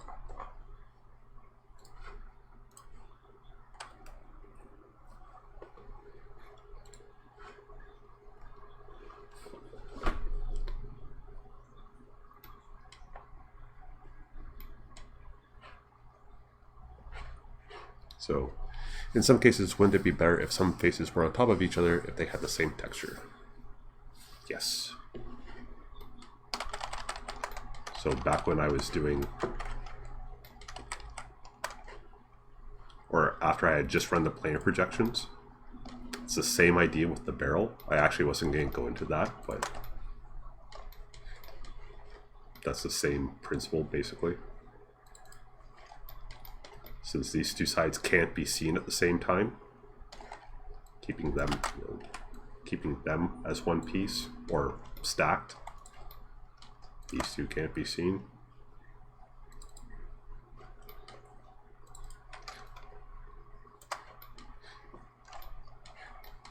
You can actually end up with just 3 shells.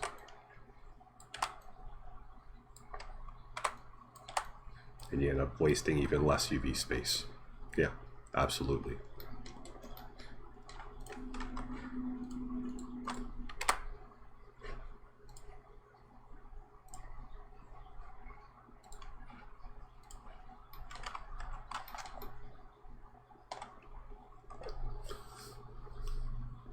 What did best align do again?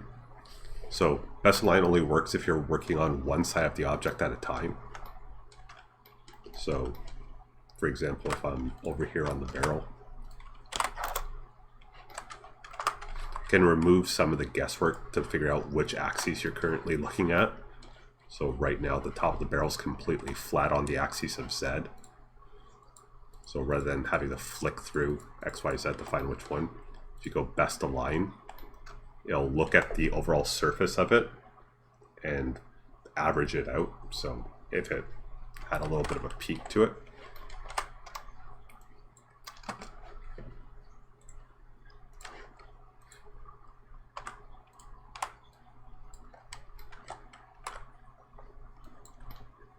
can see it getting distorted.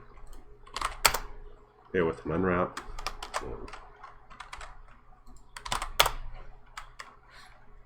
planar, best align. It's basically Max trying to take its best guess.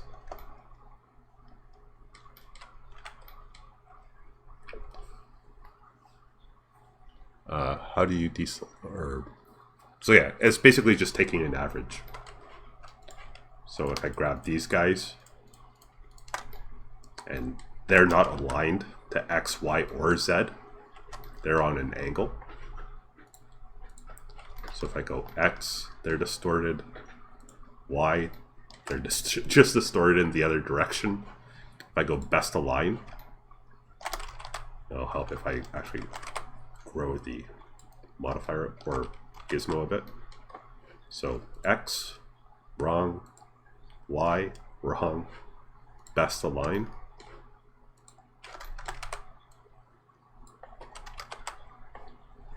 It basically orients a planar projection on an average.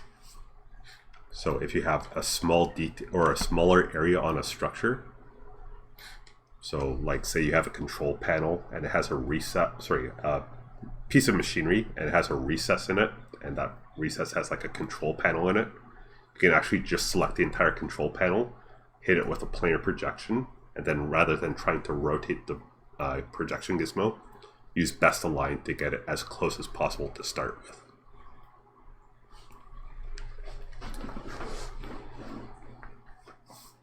Wait, what did you do? Sorry, what are you referring to, James, when you ask what did you do? I was trying to make sure my textures were aligned well on the box.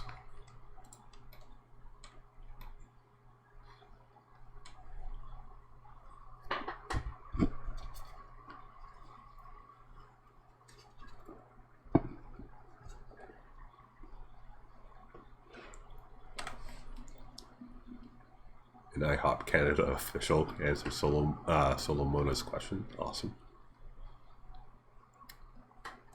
Oh, we haven't gotten into Photoshop yet. although that is what we're going to do next. So in the meantime, I see that the viewer number is slowly creeping back up. Save what you're doing. I'm going to upload my unwrapped barrel after I fix it. I'm going to upload my unwrapped barrel into the week 1 content folder. While I'm doing that, I have a section 2 attendance folder visible in the submission folders. Just save what you're doing and plop the file into the attendance folder. Same naming as inside of modeling. Name the file whatever your screen name is. You don't need to zip it. It doesn't need to be a specific format. Just save the max file you're working on and plop it in there. Give me 1 second while I fix this sucker.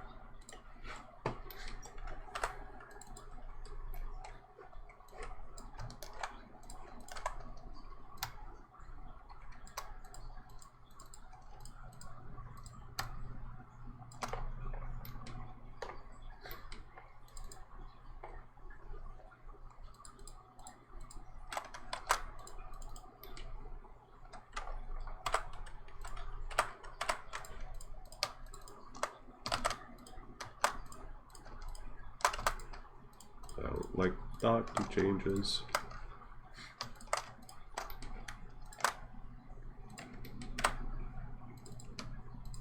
Don't worry about what I'm doing here.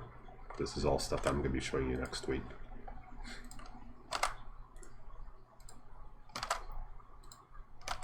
Oops.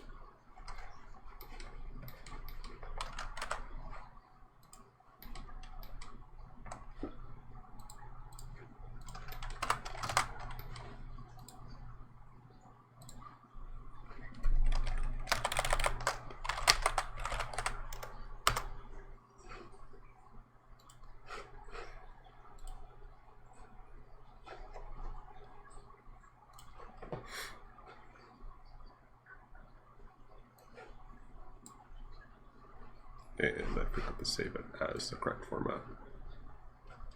Give me a tick.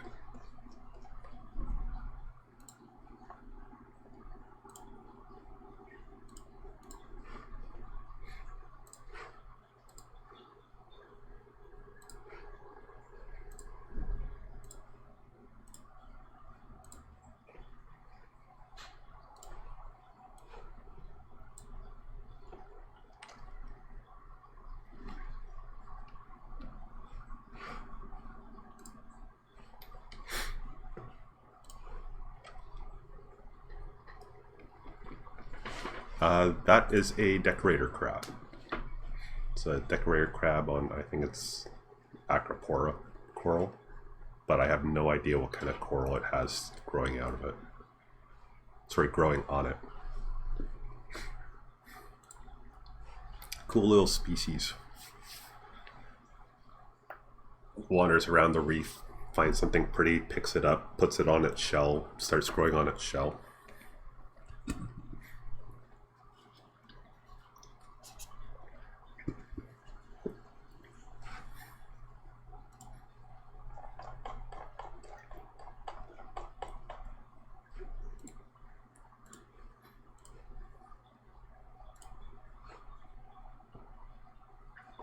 You can send a max file if you want, preferably the max file you're working on. Or you can do a TXT. I know some people like to just watch and then later on they'll watch the video back and they'll practice it, being able to pause me.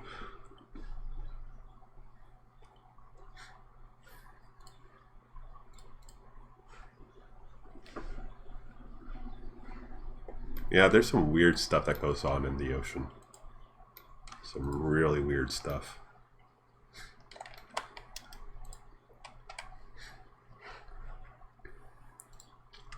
Anyone who's really interested in color or the color side of art,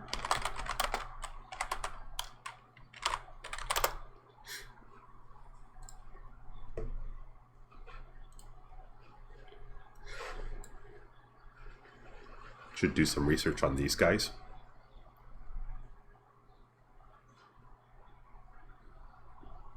So they're called mantis shrimp. They're actually seen as any person who's run a saltwater aquarium will know these guys. Hopefully not from experience, because they're incredibly problematic,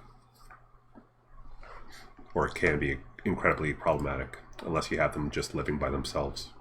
But yeah, their eyes allow them to see a broader spectrum than ours do. I think ours are 4 basic colors, or a combination of 4 colors, and theirs sees 16. So they see stuff that we can't even imagine. And they're just little guys, but incredibly colorful. But again, not the best pet unless you're keeping them by themselves. Quite vicious little buggers. Your punch has the force equal to a 22 cal. I don't know. I'm pretty sure both mantis and... Wait, is it the mantis shrimp that also has that? Because I know the pistol shrimp does. Crustacean that's able to superheat water to create a bang. It's really cool.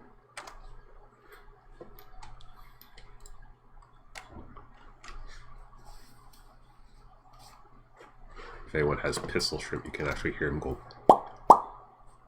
even when they're that far away.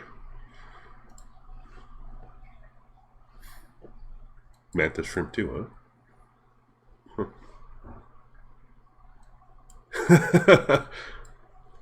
A massive lobster that lives at the bottom of the ocean and controls everything. Crab people, look like crab, talk like people. Anyway, so like I said, hopefully you've popped a file into the attendance folder. And I'm going to start bringing this stuff into Photoshop. And actually I'm going to throw the texture that I've been using in there too.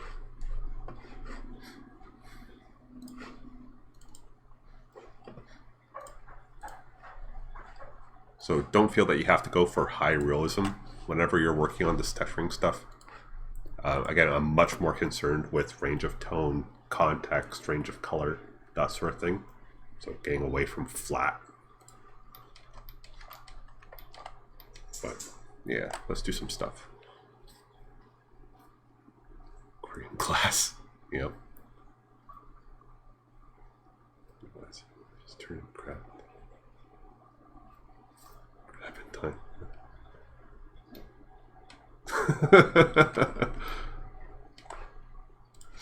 Alright.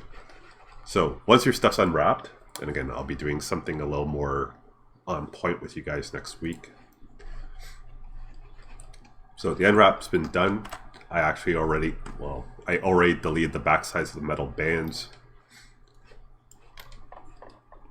My textile density should be consistent. I kept the top and bottom overlapped. Sides are good. Getting this stuff into Photoshop. So in order to get it in, go Tools from the UV Editor window. So open that barrel file, or if you've already got it unwrapped, work from what you have. Tools, Render UV Template. It's the bottom option. And then I'll give you this Render UVs dialog box. So anytime you're not sure what resolution you're going to be working at, or what resolution you need rather, so that's going to be determined by size on screen, how detailed the texture is, whether or not it's stylized versus realistic, etc. If you don't know, take a guess. So, guess that you're going to need it. If it's just a small little box that's going to be bouncing around from a third person, or sort of elevated 3-quarter isometric view, probably 800, or if you're keeping the power of 4, 512, 512. If you think that's what you're going to need, go one step higher. So if you think you need a 512, create a 1024. It's always better to size your texture down than it is to scale the texture up. So better to have too many pixels than too few. For us, we're just going to keep it 1024, 1024, just to save ourselves a step later on.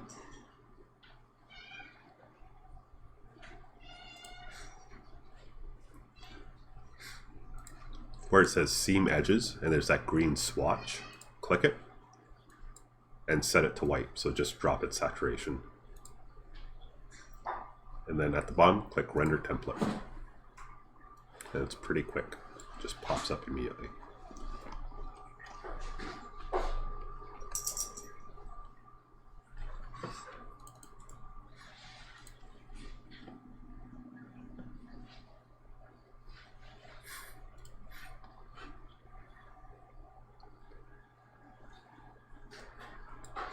So after you have it rendered, obviously it's just a white wireframe of your UV editor. Hit save image. So a little disk in the upper left. No worries. It's tools and then render UV template. The Solomona.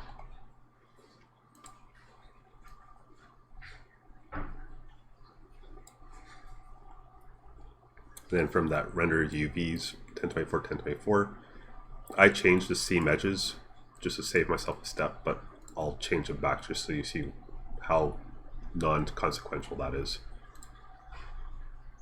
It just makes your border edges green. So save image. I'm going to be lazy and save this to my desktop. So barrel UVs, save as type. I usually save all of my work as PNGs. I never save them as JPEGs. On occasion, I'll save something as a Targa or a TIFF, depending on what program I'm working on. Certain programs prioritize certain file formats. So like when I'm sculpting in Mudbox, it prefers TIFF file format, so I'll give it TIFFs. But as long as it's not a JPEG, because JPEG compression is the worst. So creates a barrel UVs.png. I'll bring that into Photoshop by just dragging and dropping it. And since I didn't desaturate my border edge colors, I'll just do that now with Control Shift and U. So Control Shift Uniform.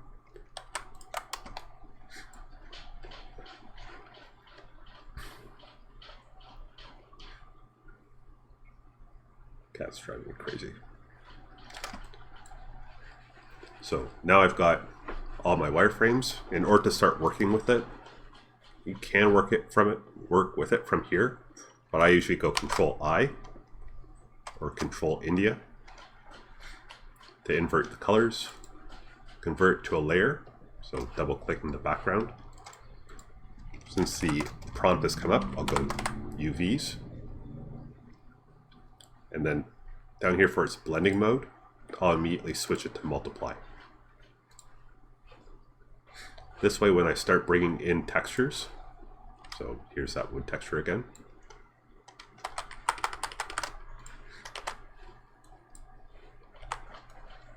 I can still see my UVs through it.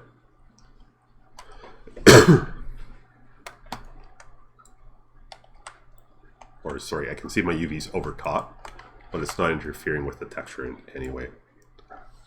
How did you get yours not have a transparent? Doesn't matter. It's actually easier if you don't, because then you can just leave it as a layer rather than saying, sorry, as a normal blend mode rather than setting it to multiply. It's because I had PNG turned off, or PNG's alpha turned off.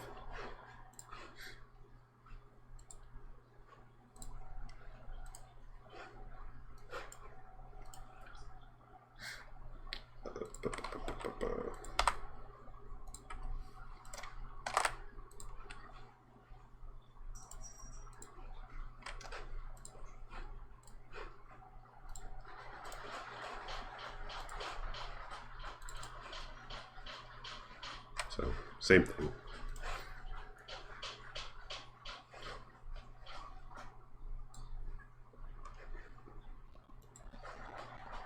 I don't know why, but Photoshop's been getting slower and slower. And I don't mean over a period of months, I mean with each iteration, Photoshop lags like crazy.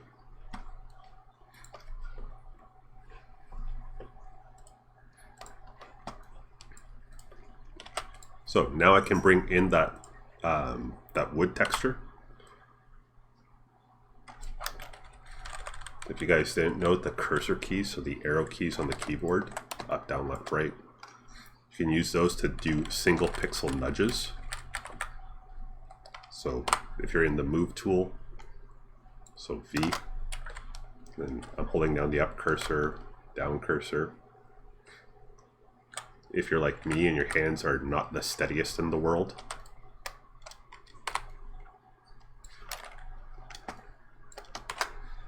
then I'll go Control T to transform, give it a scale in, double click, and then I'll start duplicating it. So this is my wood, or wooden boards, I guess. Boards. Control Shift U to completely desaturate. Control U will just bring up the hue and saturation board, which still does the same thing. It's just, you know, bang. Just drop your saturation to -100. Oh, your Control Shift U isn't working. Make sure it's not a smart layer or a linked layer.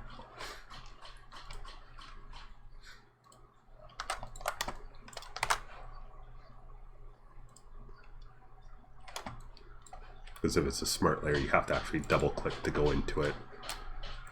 It'll open in another tab, then it's Control Shift U, save, and then when you go back, it's desaturated. So make sure it doesn't have the little the two page icon, the two overlap page icon.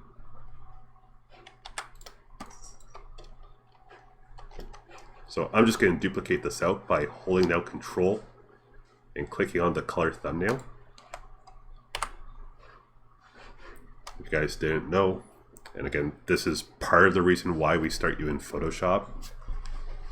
Number one, it's easier than learning multiple new programs all at the same time. Number two, you guys end up learning more about Photoshop. Control clicking on the RBG thumbnail will select everything that's currently active on it, so everything that's not the alpha. Then I'll hold down Alt to go to duplication, and I'll just drag out a duplicate. Hold out Alt rather, pull out a duplicate. There we go. So right now I've just got it tiling across. I've already set this texture up to tile for you guys. The original texture was tileable, but it was non-square, so I just did some trim.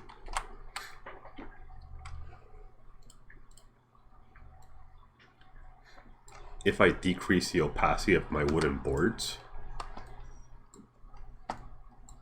looking at the texture, I don't know what my cat's doing over there. One second, I'm going to mute myself.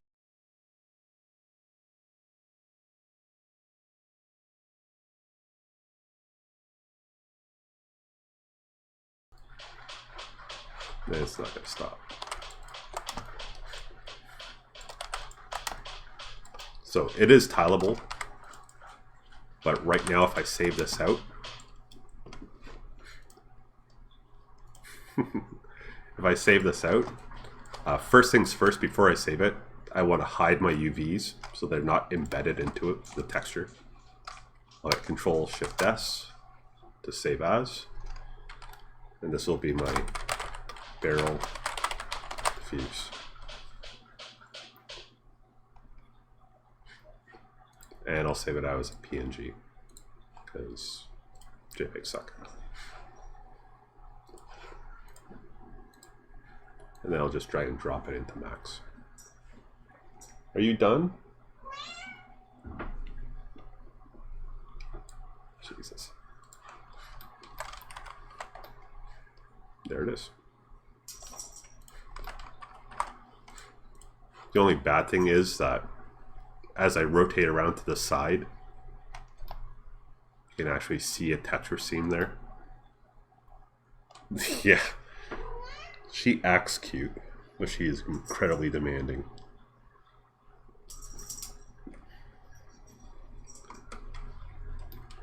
Because she's a cat. So, I do have a texture seam there. Remembering back to what's actually happening behind the scenes here. These two edges are actually the same edge in 3D. But when I look at my texture, they end or they exist on different aspects of the texture or different areas of the texture. For now, not until second half of second year, don't adjust your UVs to match your texture or to sit with your texture. Adjust your texture to fit your UVs. Going the other way around creates all sorts of problems that you guys don't need to worry about just yet. So I'm trying to get the outside border edges to sit on the same portion or the same area of the texture. So there's a couple really dark lines on that tileable. So, and for once I don't have to use Epic Pen to do a draw over because we're in Photoshop. So this guy right here, if you can't get your texture to be completely tileable, hide your seams. This is something that we'll come back to later on. So if I shift this guy over,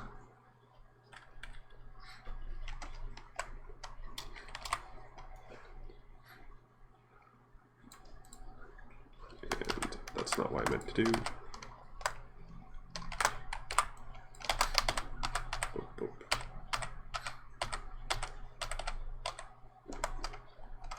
There we go.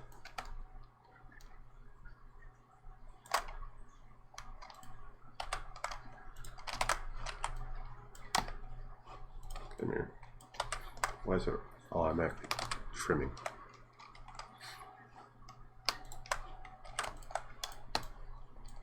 Yeah, whatever. It's workable. I'll just copy and paste it again.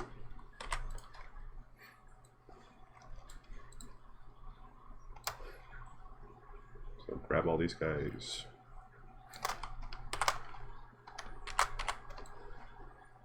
And I'm just getting it to sit on that completely dark line. Take this guy, move it over. So that the board edge is sitting right in the middle of that dark crease on the boards.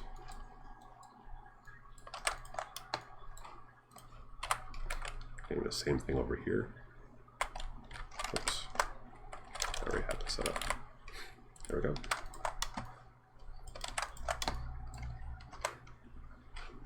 And I'll just stretch this board a bit. Just a wee bit.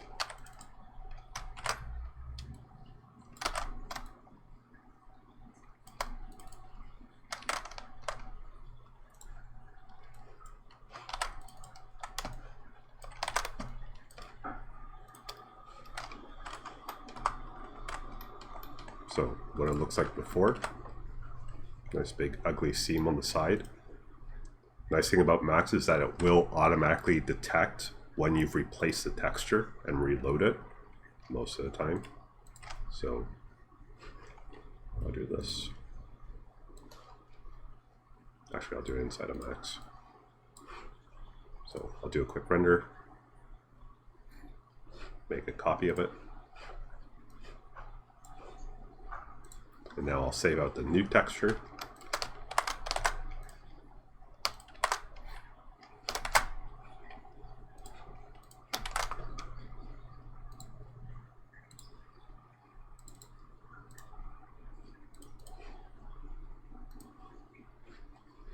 And do another render.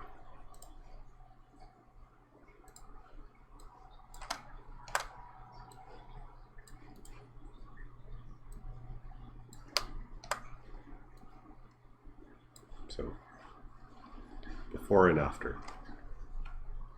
So sometimes you're going to be able to hide that sort of thing. Later on, the object that we unwrap is going to be is going to have some of the same issues, but unlike the barrel, if another object is nearby, or better yet, if it's part of a larger complex object, and that object is blocking or hiding where that UV seam is, you're golden. Even though the texture doesn't cleanly tile across, no one's ever going to see it. It's perfect. So there's a little bit of sleight of hand, shall we say, when it comes to working on textures.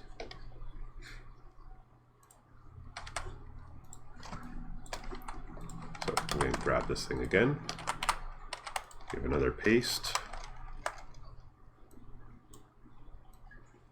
I'm going to shrink, cap it over my barrel cap.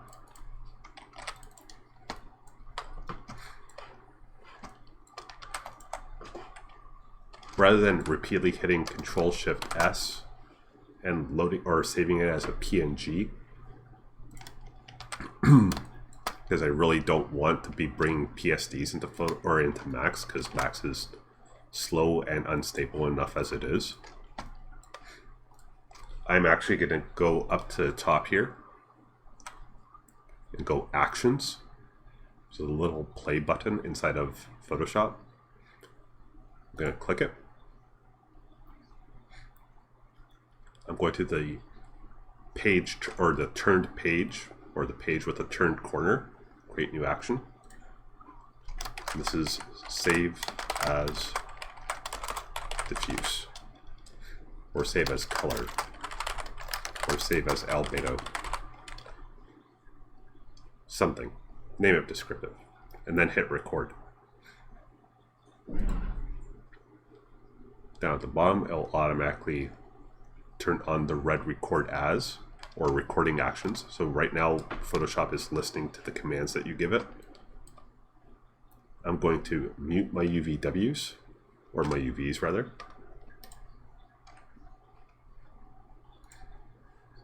And I don't actually want it hiding that stuff, so give me a second.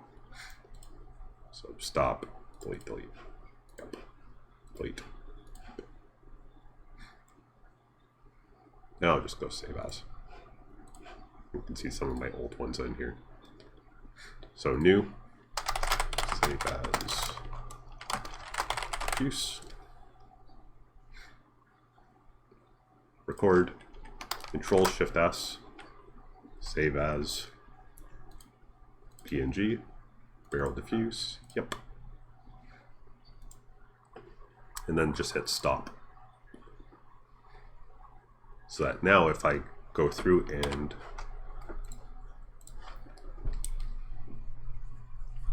write my initials,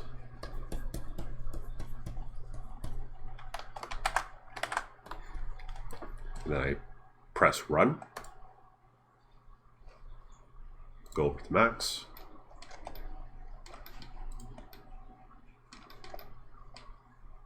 there. The only thing that I'd recommend doing, obviously, is hide UVs.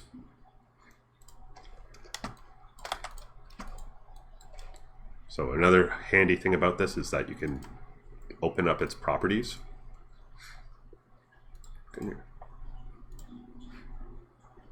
Come here. Why is it not letting me adjust them? Don't do this very often.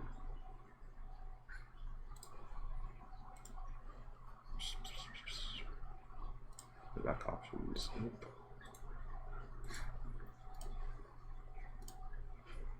There we go.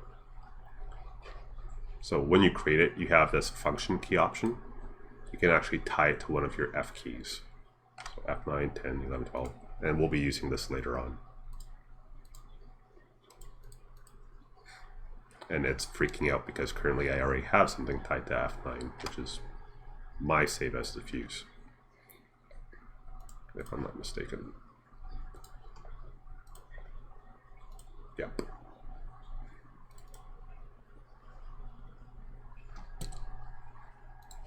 And these are the ones that we're going to be setting up later on.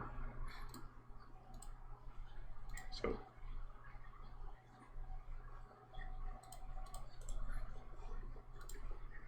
action options.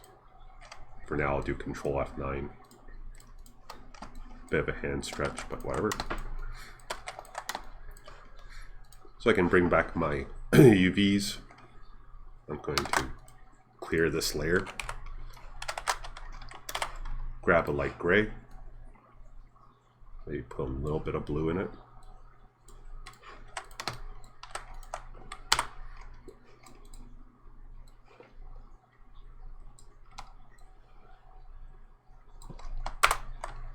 Flood it. Hide. Control F9. Back to max.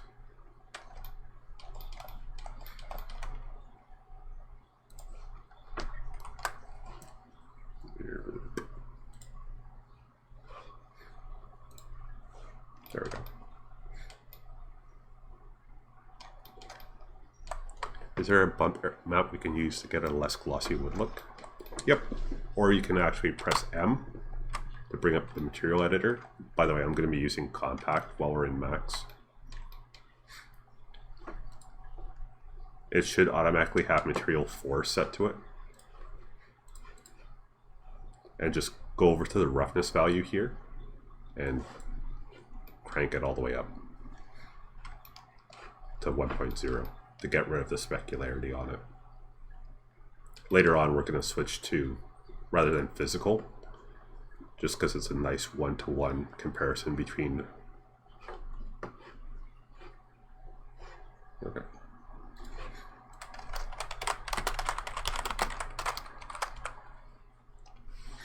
Oh, the server got reset because all your names just changed color.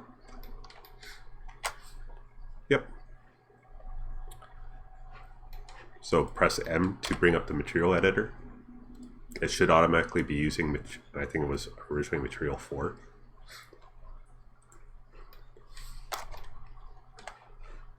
So select the barrel, look for the little filled in corners on the icon or on the shaders to let you know that's the material that's being applied.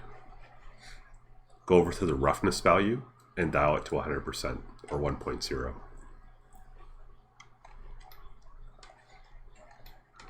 Later on, once I as I introduce all the new maps, rather than physical material, just because there's a whole bunch of options in here that can end up screwing up your texture, and because it's a better one-to-one comparison, we're actually going to be using PBR Metal Rough, which is just base color, click, bitmap, barrel, same thing.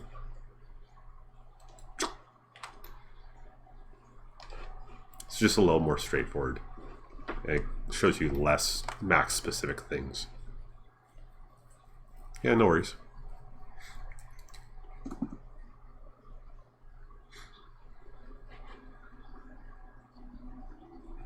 I need to get out Arnold. Yeah, I'm not, well, Arnold's a good renderer, don't get me wrong. I just don't like that they default to it.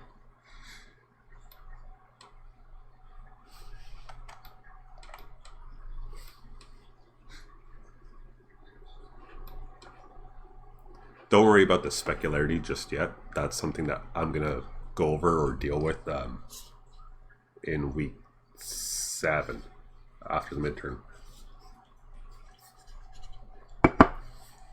Arnold doesn't work for me at all. How old is your graphics card, Kisa Jeweler?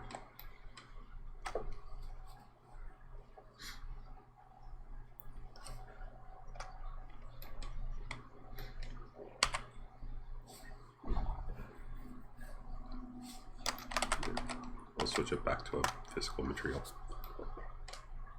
1060 GTX, that shouldn't be having problems with Arnold.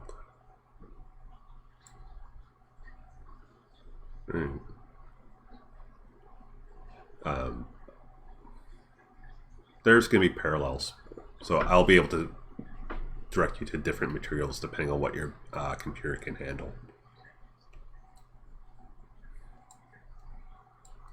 And then over the summer, or at the end of this term, I can show you guys or tell you guys how to get a hold of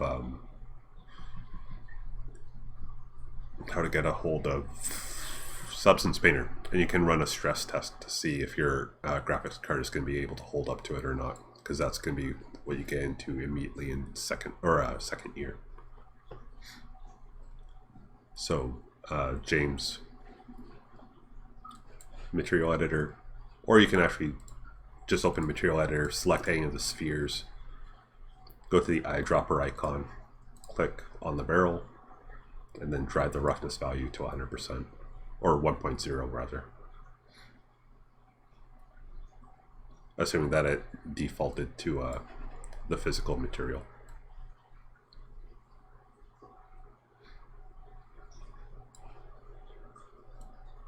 And if you want bump mapping or to start messing with the bump map, it's down here. Oops, 1.0, 100. Standard, oh, standard legacy.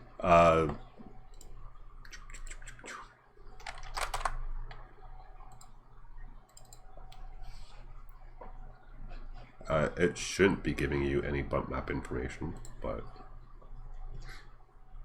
sorry, any specularity information, I should say. But if it is, it's this guy right here.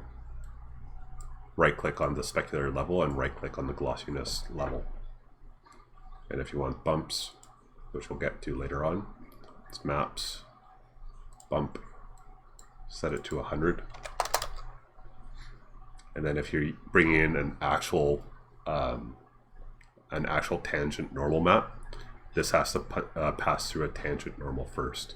So normal bump. And then top option, bitmap, and a normal. What can I use? Grass, whatnot.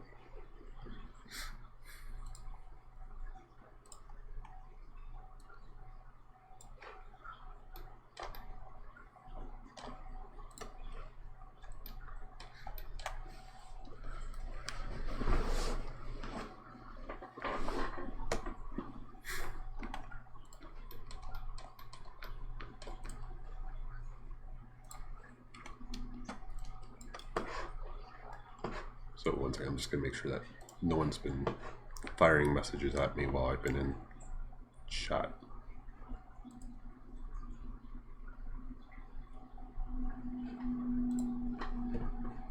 Yep, I just saw you post in there.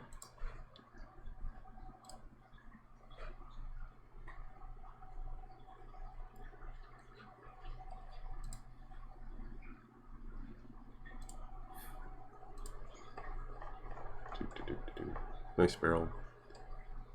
Holy hand grenade of Antioch.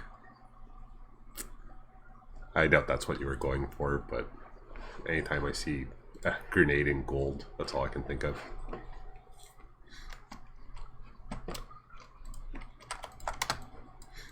So yeah, from here, it's just painting. So use the UV editor or the UVs as guides.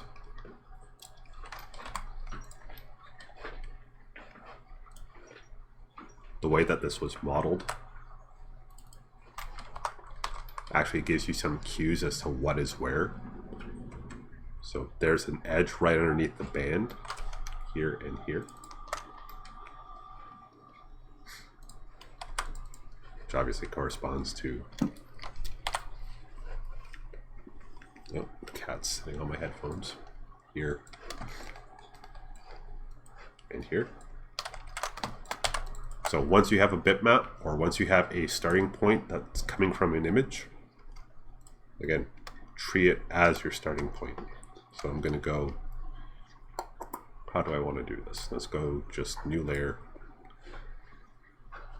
And what am I going to do? I will grab a dark red. So at this point it's just painting. So grab a dark red, make a dark line, change my blend mode to, I want to say color burn.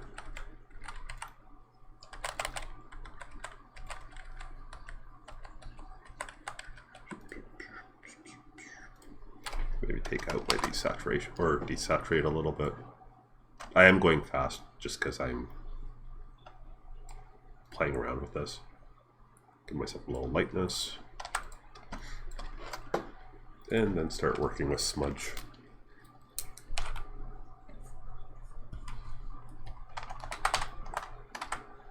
And I keep hitting the wrong do keys because I switch between programs too much. I think that was strength a bit.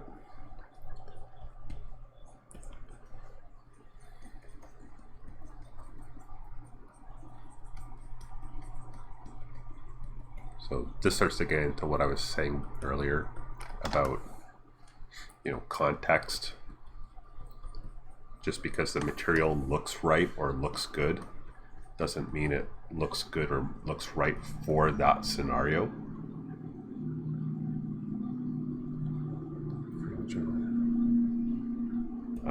Is it okay to use, sorry, I'm reading the chat. So is it okay, am I saying it's okay to use photos as starting points on certain projects but not all? Yes. Yeah, I will tell you explicitly when you can use photo sourcing or photo source textures. That's how I refer to it in the write-ups. When you can use photo source textures and when you are expected to do everything by hand. And then when you're using photo source textures, sort of like what I'm doing right now, you need to go through and make sure that you're making it your own. Giving it some contextual cues that make sense.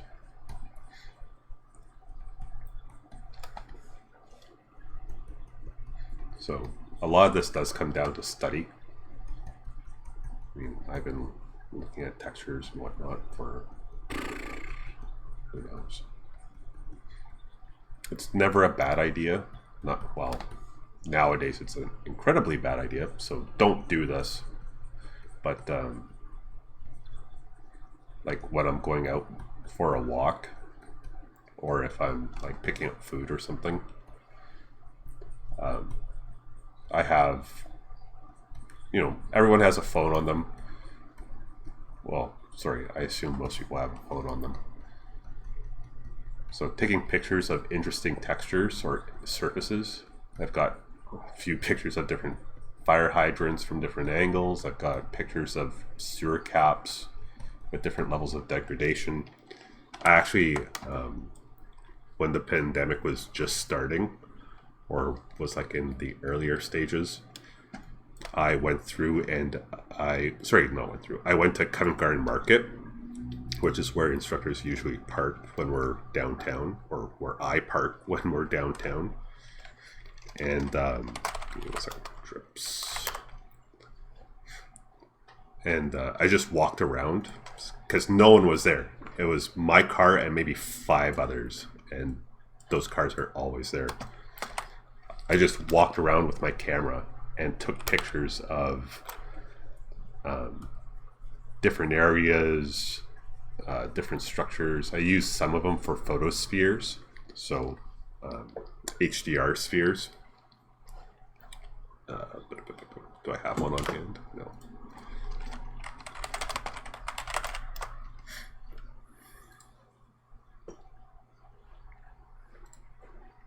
These things. I made a couple of those based on my walking around.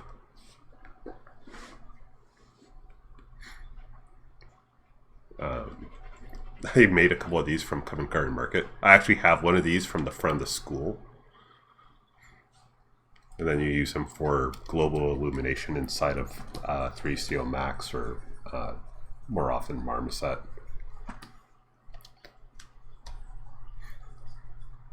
Guy mentions textures.com is a good place.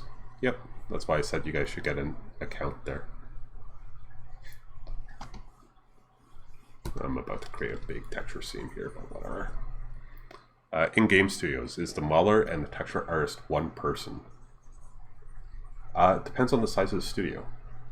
And it actually slightly depends on your industry, because I know some people who work in Toronto at different studios applying textures to things, or applying texturing objects, putting textures to objects, but they're called surfacing artists because they work primarily, if not exclusively, on non-organics, inorganics. Larger studios will have more departments, so they'll have the payroll to pay multiple people. The smaller the studio, the more each individual person does. So, like if you're in a really small studio, you may be doing your own. You may be getting handed your concept material, and then you have to model, unwrap, texture. Usually, they don't have you go all the way to the rig stage, but it's possible, especially if it's a really small studio.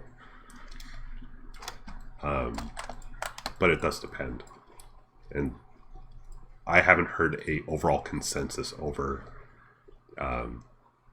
if everyone has their modeling artists unwrap their own stuff, or if it's done by the 2D artist, or the texture artist rather. But wouldn't be uncommon to be asked to do your own unwraps too.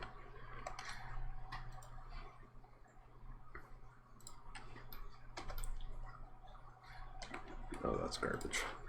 Late.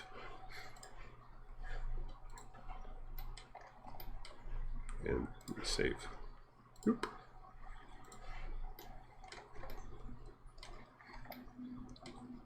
So, like I was saying about making the textures your own, then giving a little bit of context. Right now I'm I'm texturing rather without any kind of reference image. So I would want to go online, find a picture of a barrel, and see what the actual wear and tear is. Right now I'm assuming that as water, falls on the barrel, falls down the sides, gets trapped on the top of the ring, and then as it soaks in between the boards, it saturates the wood, causing that darker tone. And because water has a little bit of surface tension to it, the more water, the farther out it'll sort of creep out. So that's what's causing this teardrop pattern.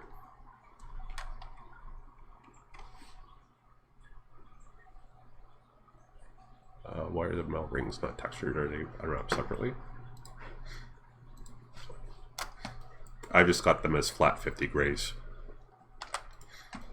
Right now, anyway. But if I wanted to, I could just go copy, paste, filter, noise, add noise.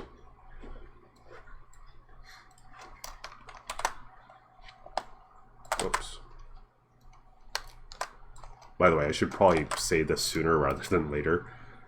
Any texturing or Photoshop tricks or whatnot that I use,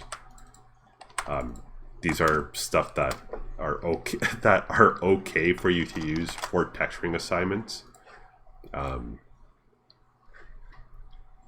For example, later on when we do foliage as an example of modular design, which is next week, not the week after, week after next, so week 3 or 4, forget which it falls on.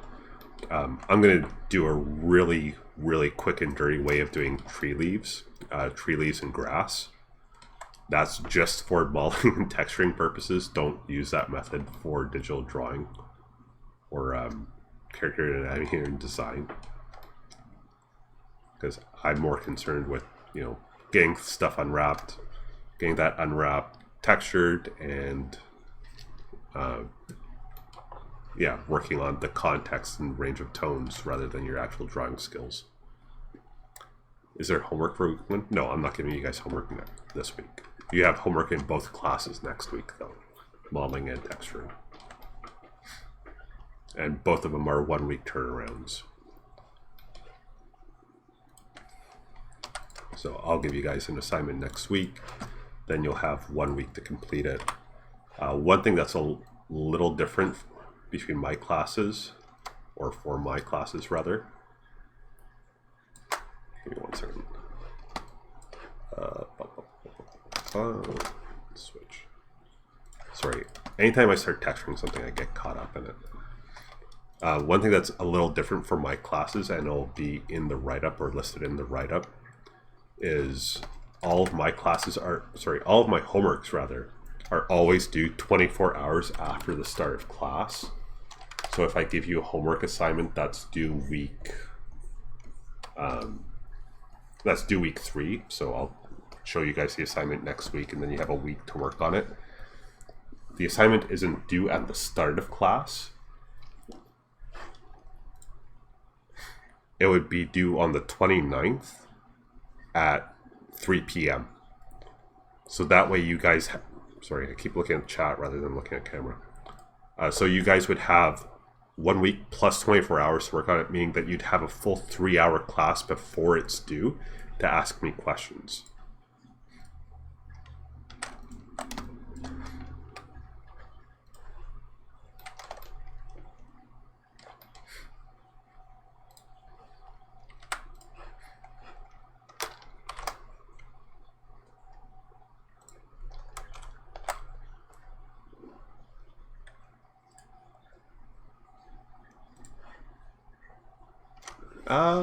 I don't know if it's nice of me or not. It's more like I want you guys to understand the material and have some opportunity for feedback. That being said, not everyone takes advantage of it, so, you know, on the one hand, I kind of want to chase after you guys and be like, hey, what are you up to? But at the same time, you know, you guys are putting money into being here. Presumably your money, not to pass judgment, but presumably your own money. So, you know, if I'm available and you guys don't want the feedback, then, you know, makes things a little easier for me. But at the same time, if I'm on Discord or if I'm on here on Twitch and you have a question and you don't ask, then, well, good luck. I won't leave anyone out hanging to dry, don't get me wrong. That, what I just said may sound a little harsh, but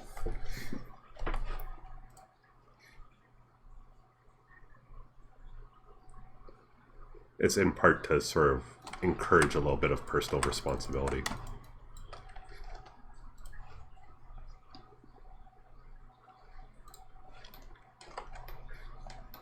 Still nice though. Oh, no worries.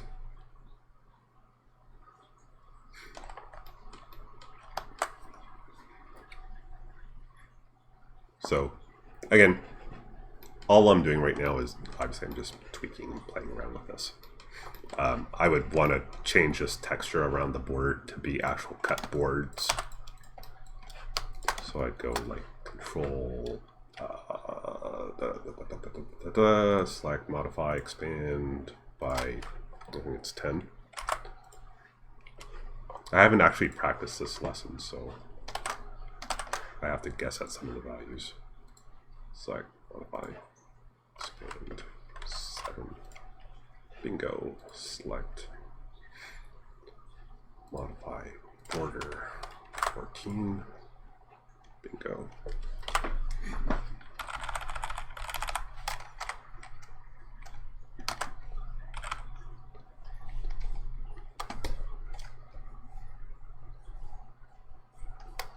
This is probably very wrong, but whatever. I didn't actually take note of where these things properly should be when I was doing this.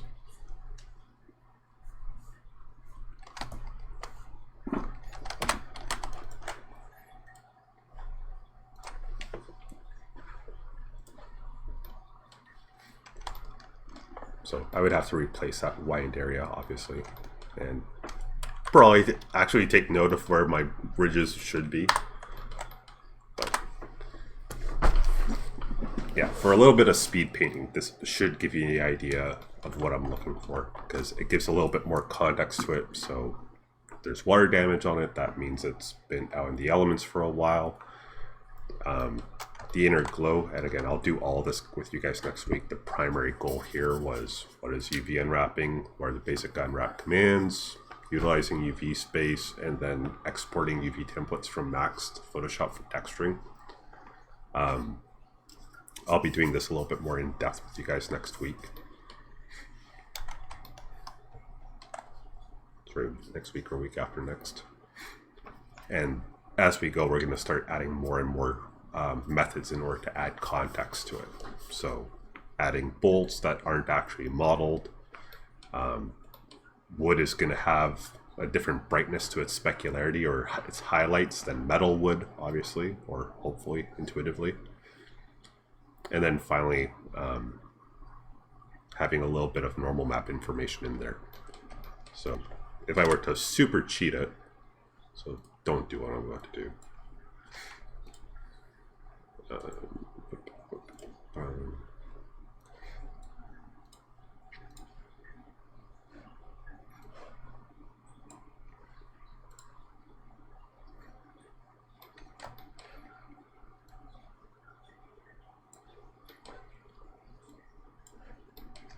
So getting something like this, where there's actual surface information or implied surface detail or surface structure inside of a texture, but not doing this, because this is just a really hacky height/displacement map. Don't do it this way. We'll do actual normal maps.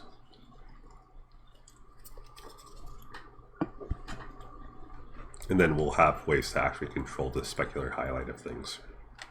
So some areas will be shiny, some areas will be dull, that sort of thing. And then we'll work with tileable maps, making things invisible or visible or invisible with opacity maps, which is actually a lot easier than you would expect.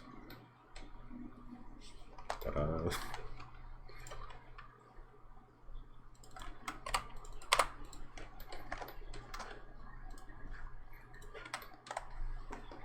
And then, like I said, working with tiling, self-emissive.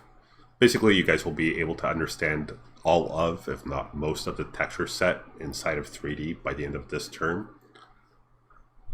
Then you'll be using all 6 maps or all 5 maps simultaneously once you guys get into Substance Painter.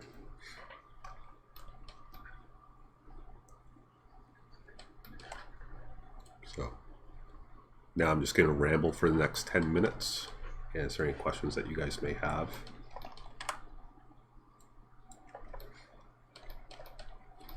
Otherwise, you guys are covered.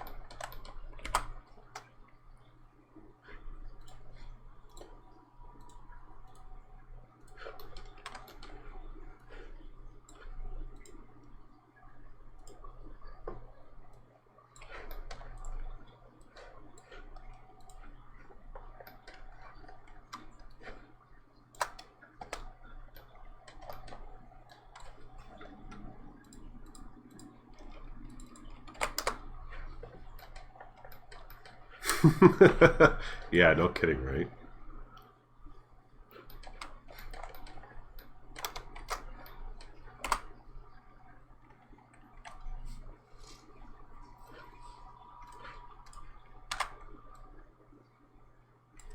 Oh, I forgot to turn on double-sided. Oops.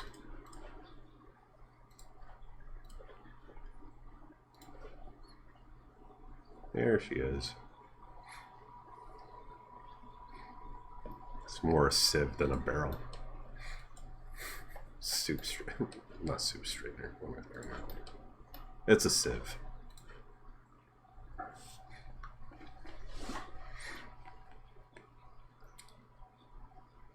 It's meant to represent the unreliable nature of 3D software, man. The unpredictable nature of 3D art programs. Wow. I am off my rocker already.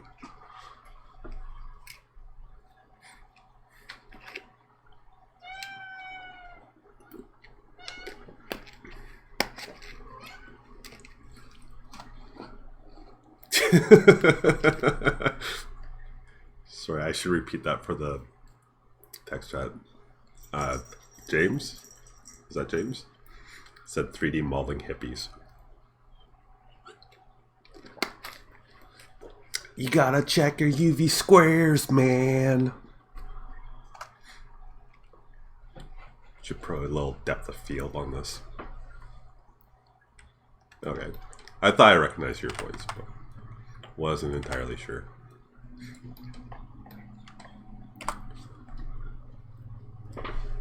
So yeah, your next assignment will focus on generating generating a diffuse map and having you guys unwrap. Then the assignment after that is, let me remember. Stop.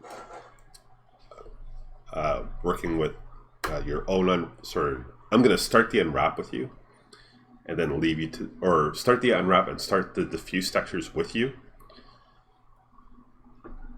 Then you'll finish it on your own for homework.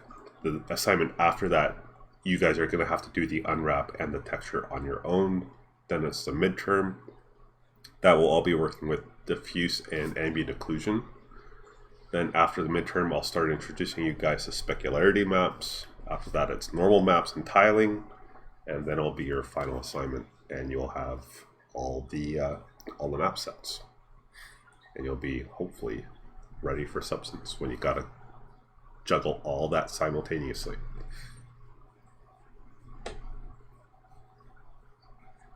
So yeah, if you guys don't have any questions, I will still be in Discord after a quick cigarette for the next hour, so 6 to 7 as per my digital or virtual office hours. Yeah, no homework for tonight, guy. Not yet. I'm not going to work you to death right off the bat. I'll slowly load a tower of bricks on your back. Slowly.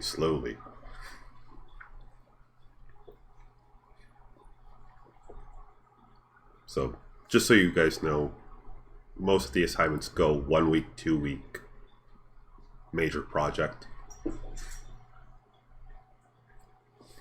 I'd love to tell you that it gets easier, but it really doesn't. That's not meant to scare you, by the way. It's just like what you guys accomplish in year 1 is assumed to be accomplished in year 2.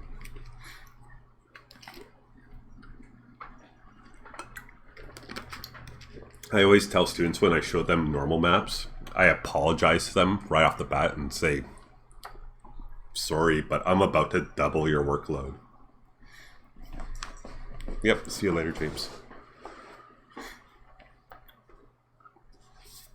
But yeah, normal maps are going to double your workload. They're going to look awesome. You're going to have a lot of fun working with them and applying them. But it will double your workload. That's why it comes later on. But yeah, have a good night, guys. Stay safe.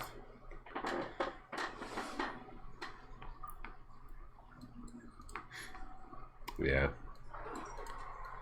I'm considering, so I'll just read the question. The latency is terrible on Discord. I was actually considering using the Discord voice chat and just have my mouth desync, but whatever. I think as long as I can hear you guys and you have the opportunity to say questions rather than type, that's all I'm going for. Because obviously we can't all use cameras.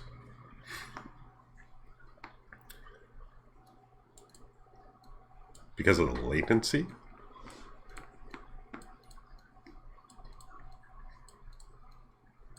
Because it's only like 3 seconds behind, no? Double check it, actually.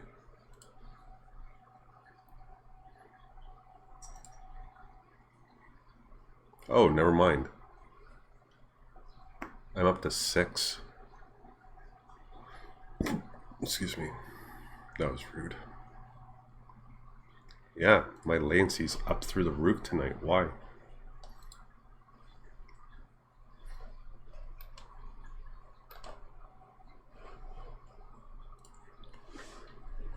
Yeah. Maybe. I don't know why I'm at 6 seconds though. Because that would be a problem on Discord too.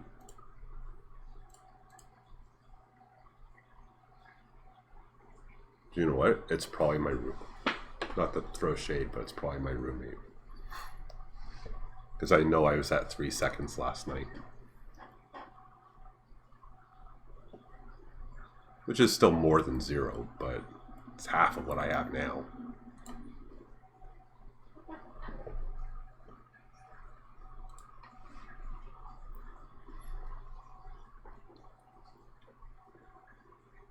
You too.